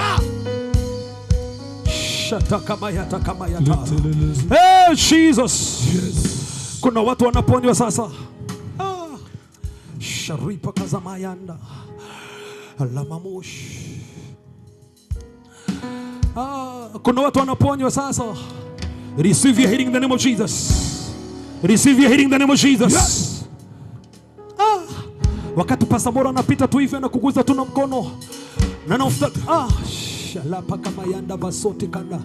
Wacha tu kidogo, wacha kuja Pastor Moro, kuja tu hapa kidogo 1 minute. Kuna huyo msana. Kuja tu, kujani tu wawili, kujani. You two just come. Just come, you two just. Kenda tu mikono Pastor Moro hao. Mami usilie tena. That one is then mami izana yo Baba metena in the name of Jesus. It is done, mami, it is done right now. I'm a Jesus. Mami, you're free right now. That one is gone, that one is gone, that one is, sister, is done right now. Shababa.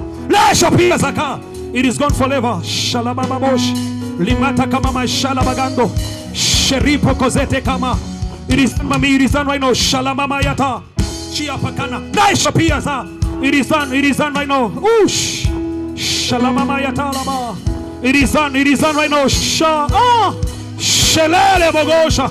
Sheri yatalama. It is done by the Isheri palama yalanda. Shalama talama yato. It is done by the grace of God. It is done right now. Shalama mama yandama. Shut that fire. Mamimo shataka mayandama. It is done by the grace of God. Naishopia zakata. Those covenants, they are gone. Those powers, they are gone. Eh, shakataya. Powers of the devil. Hazitafuata tena maisha yako, name of Jesus. Dear God, mommy, you are free right now in the name of Jesus. Shalababa. Name of Jesus. Koloshamata. God. Shamamama. It is done right now in the name of Jesus. Name of Jesus Christ. Done forever, gone forever. Name of Jesus Christ. Eshataka. Shalalababota. Name of Jesus. Gone forever right now. Arabamamosh. Shamama yatalamayana. Shemana babayana. If unajua unanisikiza hapa na umekuwa ukijiona ukuwa kwa bahari. If umekuwa ukijiona ukuwa kwa bahari, kimbia tu hapa au utafuata tena. Umekuwa ukiota ukuwa kwa bahari na kila time unaota kuwa ndani ya maji. Kimbia tu hapa. They try to initiate you in the kingdom of darkness. But after today, hiyo haitawahi kusumbua tena. Kimbia tu hapa. If umekuwa ukiona kwamba uko kwa bahari, make sure kama umekuja hapa. La meshi atakamayanda. It is unceased. Ush. Naisha pia raka. Gone forever right now. You are free now. You're free by the grace of God. You're free right now. Shalama babota. You're free right now. Shalete keba. Name of Jesus.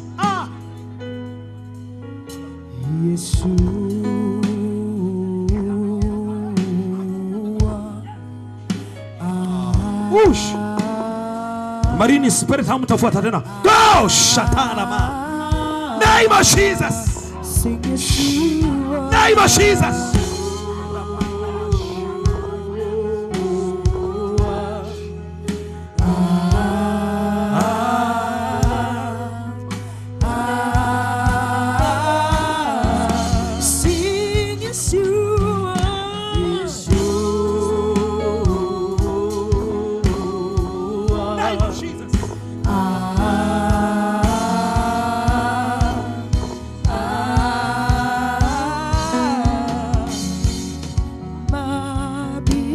If umekuwa na problem ya nose bleeding, kimbia tu hapa. If umekuwa na problem ya nose bleeding, kuja tu hapa. Haitawahi kufuata tena hata siku ya leo.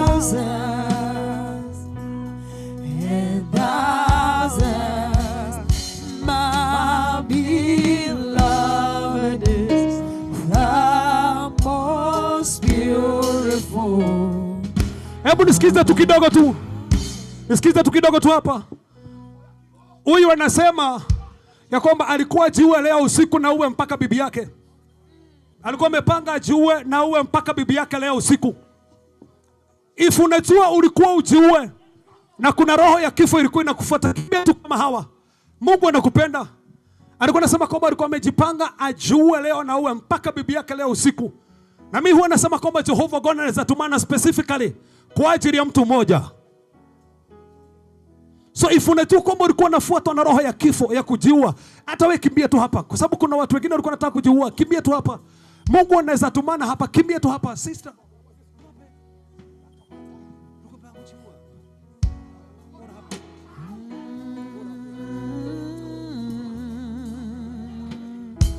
Bado wanakuja, kimbia tu hapa. If unajua kwamba ulikuwa umepanga kujiua, kimbia tu hapa. That spirit of death. Baba hajamelizana na hawa.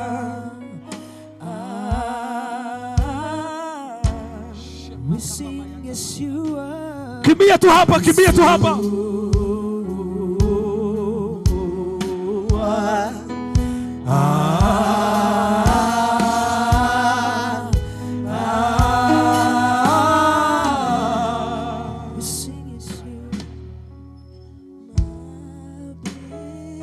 Semeni Mungu, kuanzia siku ya leo madhabahu yote ya kifo hayatanifuata tena.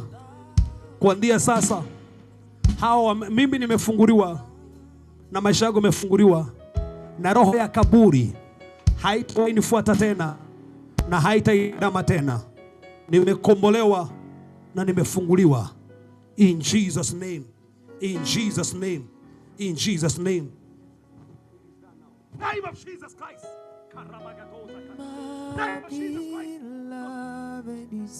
Christ. The most beautiful. Thou spirit of death, Go!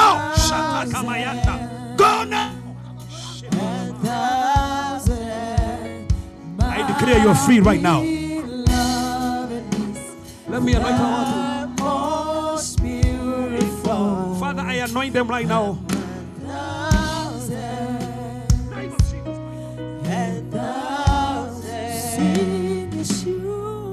If unajua kwamba kuna growth uko nayo, growth, kimbia hapa. Hiyo growth inaondoka right now. Kimbia. If unajua kwamba kuna growth inakusumbua, kimbia tu hapa. Growth, growth, growth.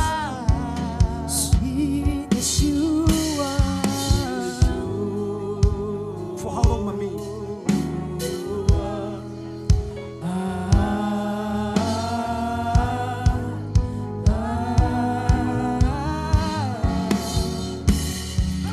You do mighty things.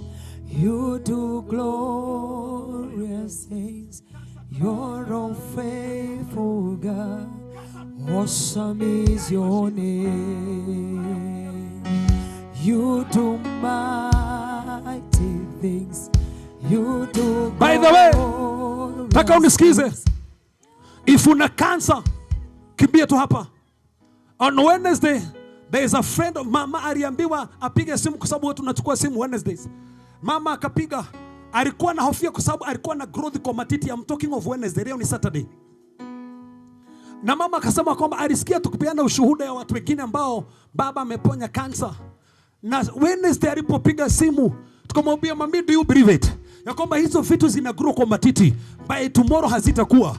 Hangeweza kunyosha mpaka mkono wake maana zilikuwa zinamsumbua. In fact, alini text hata hiyo message iko hapa.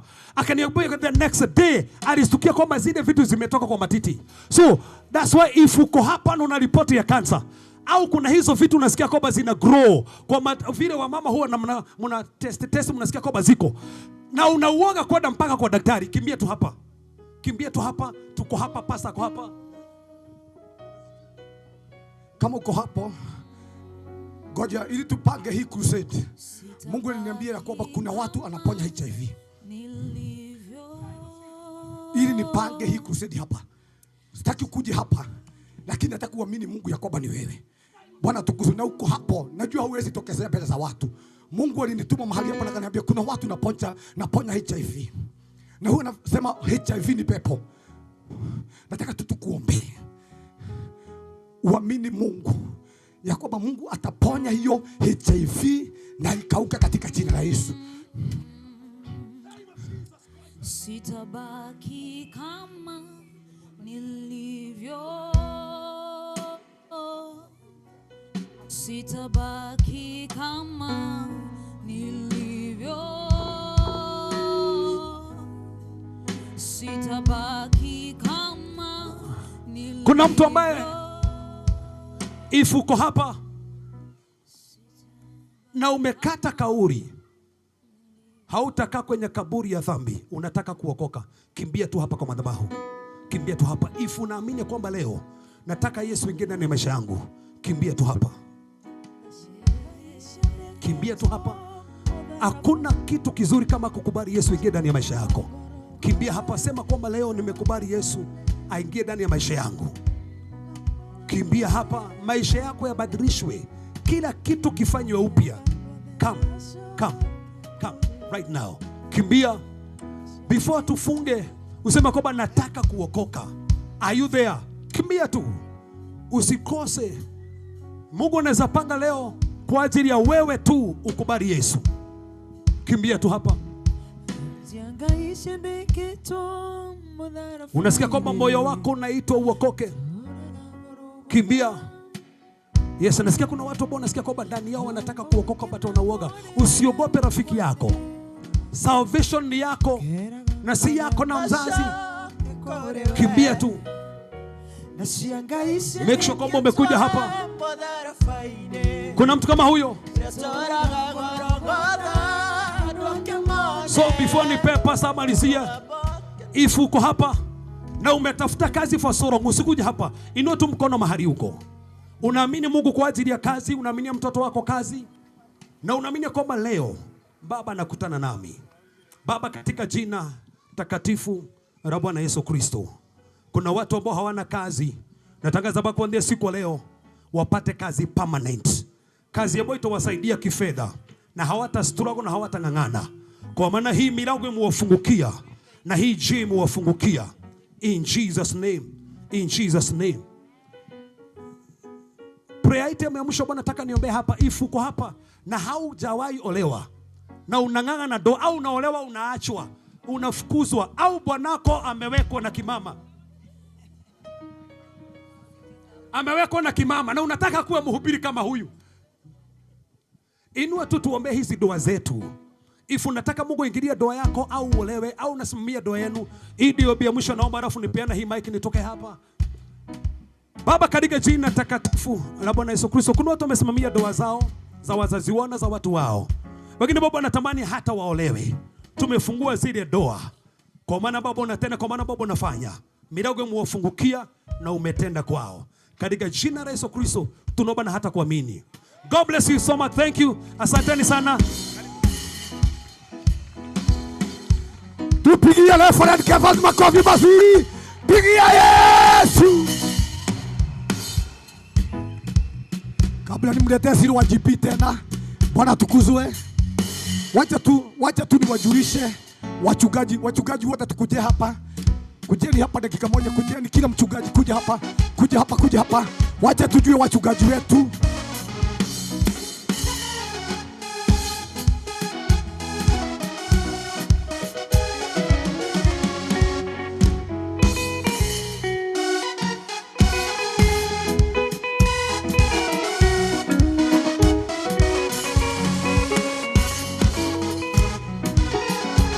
Tupigie wachungaji makofi mazuri. Bwana tukuzwe. Sisi hatuhubiri dini, tunahubiri Yesu. Bwana tukuzwe. Na ndiposa tuko hapa, tumetumwa na Mungu ili tuje mahali hapa tulete injili. Wale ambao wameokoka hapa, ukisikia kwamba utaenda kanisa nyingine hapa, Bwana tukuzwe. Bora tuingie kwa kanisa, usikae hivyo. Bwana tukuzwe. Hatujakuja kujaza kanisa, tumekuja kujaza ufalme. Bwana tukuzwe. Situpigie wachungaji hawa makofi mazuri. Naomba tuanzie na hawa wageni. Tuwape mic. Utamalizia chairman. Dakika moja tu tuambie unahubiri wapi? Check. Bwana Yesu asifiwe. Amen. Hallelujah. Bwana asifiwe. Amen. Nimeokoka, Kristo ni Bwana. Naitwa Pastor Chris Ngaho. Mimi nahudumu hapa juu tu KAG Makongeni hapa, jirani yenu hapo tu. Na mimi ni pasi wa vijana. Vijana mpo? Tuko. Vijana mpo? Mimi ni pasi wa vijana. Ukifika hapo hivyo tunahubiri Kristo na tunaambia vijana ya kwamba Kristo ya kwamba vijana wanaweza tumikia Mungu akiwa vijana, si ndio? Kama sisi Mungu ametufanya mapasi, vijana wanaweza tumikia Mungu kwa sababu vijana walitumikia Mungu hata katika Biblia. Bwana Yesu asifiwe sana. Kwa hivyo tukiwa hapa vijana tujue kwamba we have the opportunity, na habari hii ambayo imekuja hapa ni habari njema na ni habari ya kuhusu Yesu. Kwa hivyo Mungu awabariki sana. Karibuni sana hapo na tuendelee kumtumikia Bwana. Tupigie pastor wa vijana makofi mazuri. Nataka tu dakika moja ili tuweze kumleta siri wa GP. Amen. Bwana Yesu asifiwe. Amen. Hallelujah. Kwa majina yangu naitwa Pastor Moirore, ninahudumu na kanisa linaitwa CMI. CMI imezaliwa na CCI.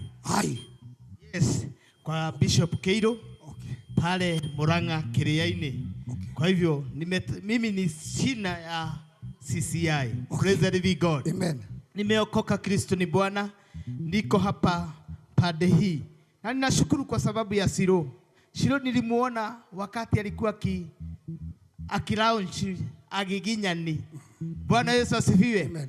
Pale Maximum Miracle. God bless you Shiro. Mungu akuinue na akusidishie katika jina la Yesu. God bless you. Tuko na Pastor Shamga Boro, ni wa kanisa letu la CCI Jiru. Tumpigie makofi. Bwana tukuzwe. Sema CCI imezaa. Enyewe tuko na makanisa zaidi ya 1,000. CCI tuko na kanisa zaidi ya 1,000. Karibu sana. Bwana Yesu asifiwe. Praise the Lord. Naitwa Pastor Sham Gamburu na nimeokoka. Yesu ni Bwana. Tuko pale Njiru tunahubiri Yesu. Barikiwa sana. Asante. Tupigie Shamga. Pastor Shamga makofi mazuri. Niko na viongozi wangu. Hawa ni viongozi wangu wa Judea. Niko na ushirika wa pastors wa Judea. Watu wa area hii, mapasta mimi ni member wenu. Kwa hivyo tuko nao hapa wamenitembelea. Tusalimie 30 seconds ili tupe Bwana heshima. asifiwe. Amen. Naitwa Reverend Dr. Peter Irongo na ubiri Dondora phase 2 prophetic messenger for change. Bwana asifiwe. Amen. Sherero cio ngimwira wacemanie na hinya wa Ngai no mwaka ugaruruke. Ndagutigĩra o kiugo kimwe maundu no mwaka meke atia. Haria mamwenyu atakinyire kana baba wanyu ni ugukinya. Wiki ĩno ĩngĩroka ngũingĩra ndege ti ũndũ wa gũthoma na ti ũndũ wa kwandĩkwo nĩ thirikari, nĩ tondũ wa Jesu ũyũ. Tupigie. Hapa tuko na pastor rafiki yangu ni tofauti na sisi. Bwana tukuzwe. Na tumetoka na yeye mbali sana. Ni wa kwetu pale Kadara, Murang'a. Yeye akafuga, yangu nikauza. Kuja utusalimie. Bwana Yesu apewe sifa. Haleluya. Ya kwamba nimeokoka. Yesu ni Bwana. Amekuwa mlinzi wangu na pia mtangulizi wangu. Niko na hiyo neema ya Bwana kwa ajili ya kuniokoa na kunifanya mmoja wa wafanyikazi wake. Haleluya. Na hudumu mahali pale Dadora na kanisa ya New Christian Covenant, na Yesu ni Bwana na wabariki sana. Tumpigie makofi mazuri. Kabla sijasahau, tuko Facebook live CCI Dadora, tuko YouTube live CCI Dadora. Tuwapigie makofi. Tuko YouTube live na Simon K YouTube channel. Tupigie Simon K makofi mazuri. Kwa hivyo uko kwa TV live. Abia neighbor, ninaonekana kwa TV. Wale ambao wanafanya wamejificha sana, uko kwa TV. Kama hauruki tunakuona hapo. Tupigie Simon makofi mazuri kwa sababu ya kukubali kuja mahali hapa na kutupeleka live. Hapa niko na chairman. Huyu ni chairman wangu, ni yeye amesimamia Judea Fellowship. Dakika moja tu, my chairman. Bwana Yesu apewe sifa. Nifanya hivi kama unaniona. Namshukuru Mungu. Naitwa Reverend Joe Kanja. Nimeokoka. Yesu ni Bwana. Tulikuwa na nyinyi hapa Friday jana, sikuweza kwa sababu ya majukumu mbalimbali. Unanikumbuka mimi ndiye nilikuwa mkalimani wenu hapa Friday Kwa hivyo Mungu wetu awabariki na waonekanie. Nimeongea nikiwa mtu wa mwisho kwa sababu ningetaka kuwakaribisha wachungaji ambao ni wa area hii katika ushirika wetu tunaitwa DGMF, Dadora Gospel Ministers Fellowship. Na katika Dadora Gospel Ministers Fellowship tuko zaidi ya wachungaji 100. Tumegawanywa vikundi vinne. Kuna kikundi cha Judea Zone, Samaria Zone na Jerusalem Zone na Pastors Wives Zone. Sasa area hii sisi ndio tunasema, na Pastor Sami ni mmoja wetu. Kama hauna ushirika kama mchungaji, tunakukaribisha katika DGMF na haswa Judea, na Mungu wetu awabariki katika jina la Yesu. Amen. Amen. Tupigie chairman wa Judea makofi mazuri. Shangilia Yesu. Na hata kama Reverend Kenyatta hayuko pamoja nasi, situpigie Reverend Kenyatta makofi mazuri na apelekewe salamu zetu. Tumpigie makofi atakiwa kwa nyumba. Mountain of Peace niko hapa juu na ni rafiki yangu. Pia yeye amenilea kimaombi. Nilikuwa nalala huko Monday kwa maombi ya Jumatatu. Mimi ni masao na ni matude ya maombi ya Monday. Kama kuna mtu anapenda maombi ni Bwana tukuzwe. Ukija kanisani kwetu kuanzia tuko na morning devotion. Tuesday tunakuaga na warfare, prayer warrior. Wednesday maombi, Thursday maombi, Friday maombi, Saturday ndio huwa tunapumzika. Na ukija hata saa hii kanisa yetu hatufugangi. Hata ukija mchana utapata soja na utaingia uombe. Bwana tukuzwe. Nitangaze tangazo hili nileta siri wa GP. Kuna mtu amepoteza simu yake. Hapa hauwezi enda na kitu ya mwenyewe, na hata ukienda nayo lazima utarejesha. Halo, Na kama umepoteza simu yako, ukuje hapa, uweke pin, uweke password, uende na simu yako. Hapa huwezi ibia mtu. Shetani ashindwe. Sema hapa huwezi ibia mtu. Na ukiibia mtu hapa, lazima urejeshe. Sema lazima urejeshe. Sisi ni wabaya kuliko wachawi. Lazima urejeshe. Halo, kwa hivyo kama umepoteza simu, kuja hapa uchukue simu yako. Halo, nataka kumleta Siro wa GP. Situmpigie makofi. Wakapi tunapenda Siro? Situmpigie makofi. Tupigie Siro wa GP.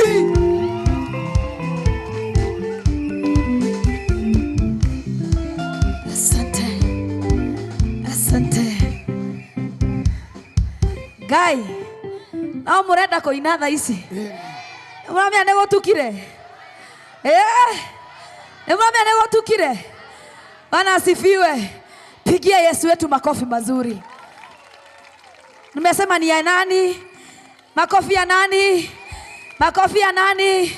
Sio ya binadamu, si ndio? Tuko hapa kwa ajili ya Yesu. Si tumekombolewa? Si tumeombewa? Si watu wameokoka? Si wewe umebarikiwa? Sema hivi, nimebarikiwa. Na siwezi laanika. In Jesus name. Hallelujah. Tutikie kwa shareu. Vetiguo. Ekakogorogwa. Ogwa. Toinera Ngai gire tiguo. Eni no cio ngiakora uru kamura niye ndingetweka we. Yothe tũrathimĩtwo. Reke mũndũ arũgame. Twetereire Ngai ũyũ. The joy of the Lord is my strength. Ambia mwenzako the joy. The joy. Ambia sifurahi kwa sababu ninaendesha magari, ama kwa sababu mimi ni mrembo, ama kwa sababu nimeolewa, ama kwa sababu niko na pesa. Mwambie the joy of the Lord is my strength. Mtingize mwambie furahia Yesu wewe. Mwambie furahia Yesu wewe. Hallelujah. Amen. Tobia na giginya nigire tigwo. Haya.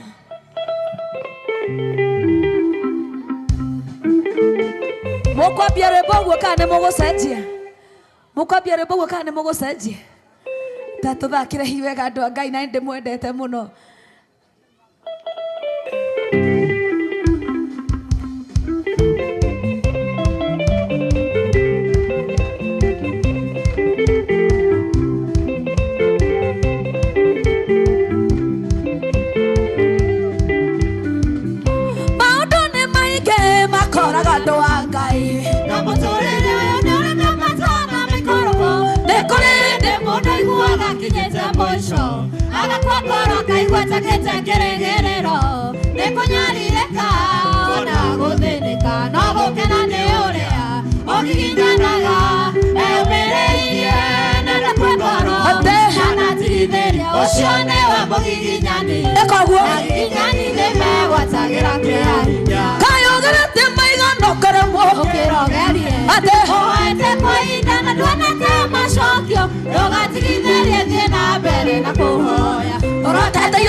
shangwe.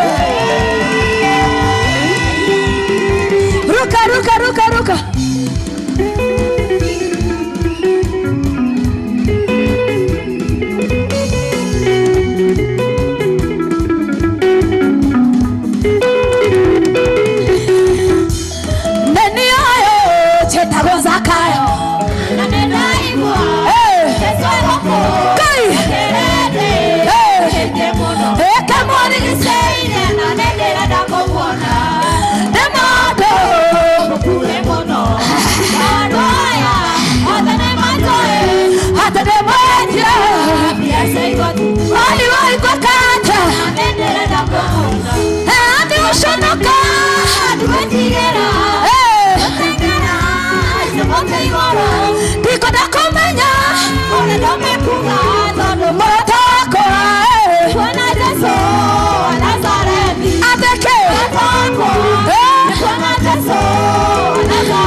Kinya beri mehora Okore risa Ometere ria maguta Asombe Eka motube Enone nyoko ya kai Tiagaga mote mori Nene ina furi Ate Tiagaga Takwe nyitera nye nyitagira Okwe nyitera Nagotiro kepo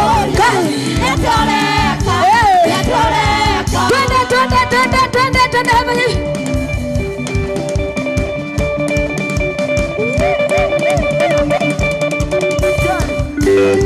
Weka mkono hapa hapa hapa. Weka mguu hapa. Twende.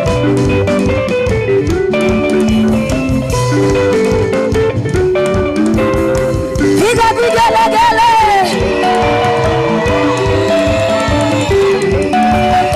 Weka mikono hivi. Twende. Vimo. Twende.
Kila mtu weka mikono hivi hivi. Kaito, kaito, kaito, kaito, kaito, kaito, kaito. Pokea sifa, pokea sifa, pokea sifa.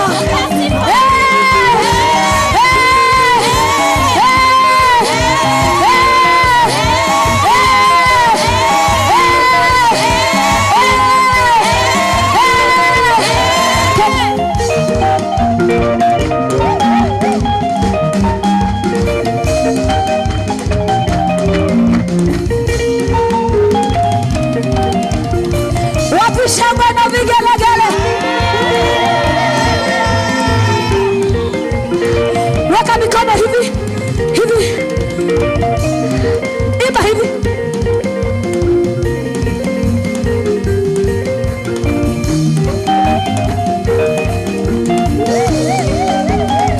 Kelasha.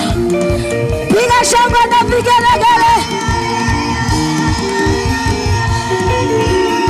Ruka ruka ruka ruka ruka ruka ruka ruka.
Kizayuni, Kizayuni.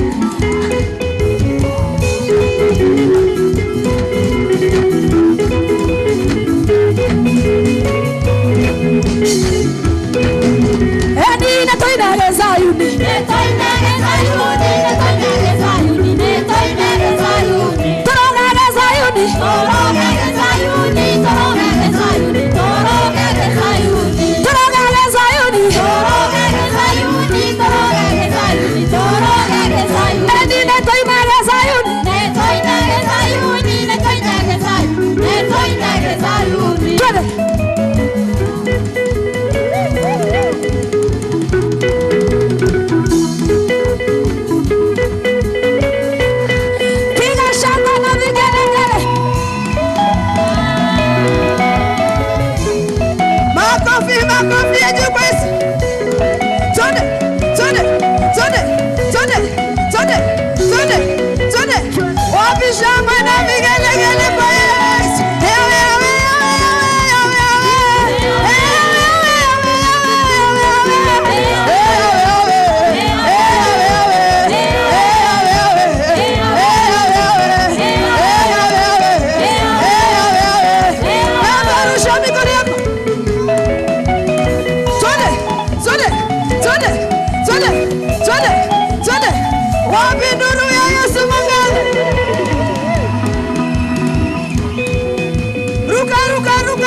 Ameniokoa leo mimi nitaruka, amenitendea mema mimi nitaruka, ruka ruka ruka, sio ni mukiruka, ruka ruka ruka, ruka ruka ruka, ruka ruka ruka ruka, twende.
Hallelujah.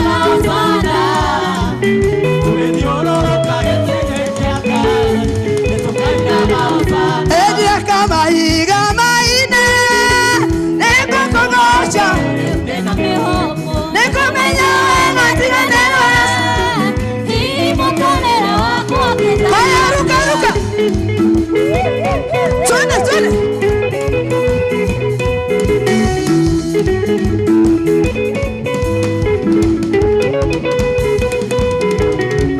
Israeli moi mami siri duna wako keriga kema Atedia kama higa maine neko kogosa ule utena meopo neko menya matina newa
Shangwe na vigelegele Wajamorire mwatoka-ine Mwathani no agiririe ngwira kuo baba. Bwana asifiwe. Tuombe tumalize, tupatane siku ingine. Chukua mikono yako juu hivyo, toa sauti yako, mwambie Yesu ninakushukuru. Sema maneno mazuri kwa Yesu, mwambie ninakushukuru. Hakuna mtu ajui kuomba, na kama ujui kuomba tu patia Yesu tu maneno ya mapenzi. Mwambie tu, wewe ni mpenzi wangu Yesu, nakupenda na kuheshimu Yesu na kutukuza, maana wewe ni Bwana, wewe ni mheshimiwa. Ninakuheshimu, ninakutukuza. Nitakapotoka kwa huu uwanja Bwana, ninaomba miguu yangu ikabarikiwe, watoto wangu wakabarikiwe, boma yangu ikabarikiwe, mama wangu akabarikiwe. Sisi wote tumebarikiwa. Baba Mungu, sitazuiliwa tena. Nimekataa kuzuiliwa. Nimevuka mipaka ya kwetu. Kilichonizuilia kutoka siku ya leo, vile nimekusifu Bwana, sitazuiliwa tena, sitagonjeka tena, sitahurumiwa tena. Katika jina la Yesu nitapenya. Nimebarikiwa. Jiwekelee mikono hivi, jinenee maneno ya ushindi. Hujui kwenye watu walisema nini, hujui adui zako walisema nini, lakini ulimi wako ni kama panga. Ulimi wako unaweza geuza hiyo maneno yote walisema. Sema mimi nimebarikiwa. Taja neno lako, taja jina yako. Sema mimi fulani, mimi Wanjiro, mimi Kamau, mimi fulani nimebarikiwa. Hallelujah. We worship you, Lord. We give you praise, Jesus. We exalt your name. Reba shanda bazera katorina. Rideke radada boshenda bayande. Aradaboko toko zinata. Tunakuheshimu tukiwa kwa uwanja.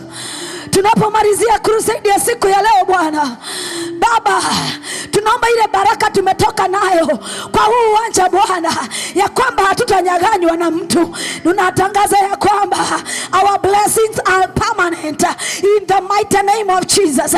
Tumepona permanently in the mighty name of Jesus. Hallelujah. Inua mikono yako. Emmanuel, ngai wako we na ithuĩ mũkwĩhoki. Tuna kwa sauti. Kai na ithuĩ ciana ciaku nĩtũkwĩhokete. Kai na kwena nĩtũgĩtuĩka wega, wegũtarĩ mũndũ nyararĩire, we mũrato tarĩ hĩndĩ ũnoga. Oya guoko tuge mũheani, mũtugani, ngumo ya mawĩko maku nĩyũĩkaine, ngumo tene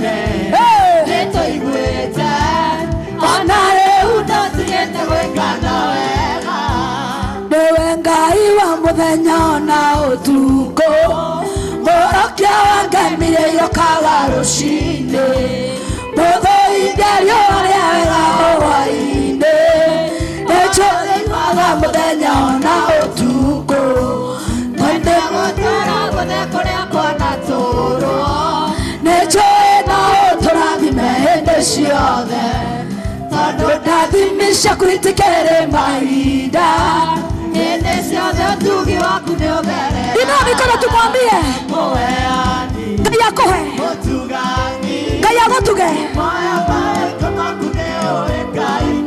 Ate Ngai Inua mikono yako kila mmoja juu, tunaheshimu Yesu. Kila mmoja hata kama hatukuoni, inua mikono mbili. And now may the grace and the love of God be with us now. Amen. Naguo wega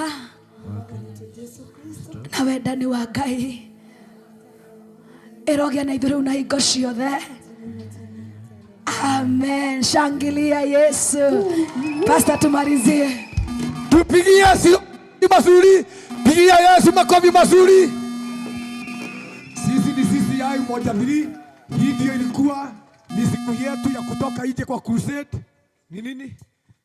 Shetani ashindwe, na tutaendelea na hii crusade, na wakati mwingine tunaenda hapa kwa uwanja. Kama hivyo, pigia Yesu makofi mazuri. Kama unasumbuliwa na mambo, ndoto mbaya, kufungwa, that day kuja pale kanisani hapa kwetu na hakika utafunguliwa. That day huwa naongea na watu one on one.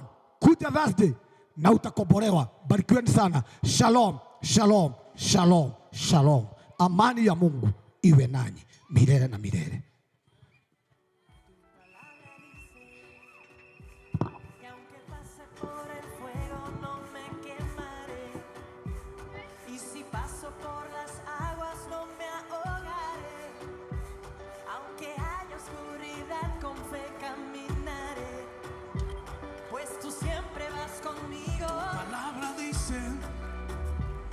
No es justo que tú hayas desamparado. Eres pan para el hambriento y necesitado. En mi mesa nunca, nunca ha faltado. Tu proveedor no has fallado.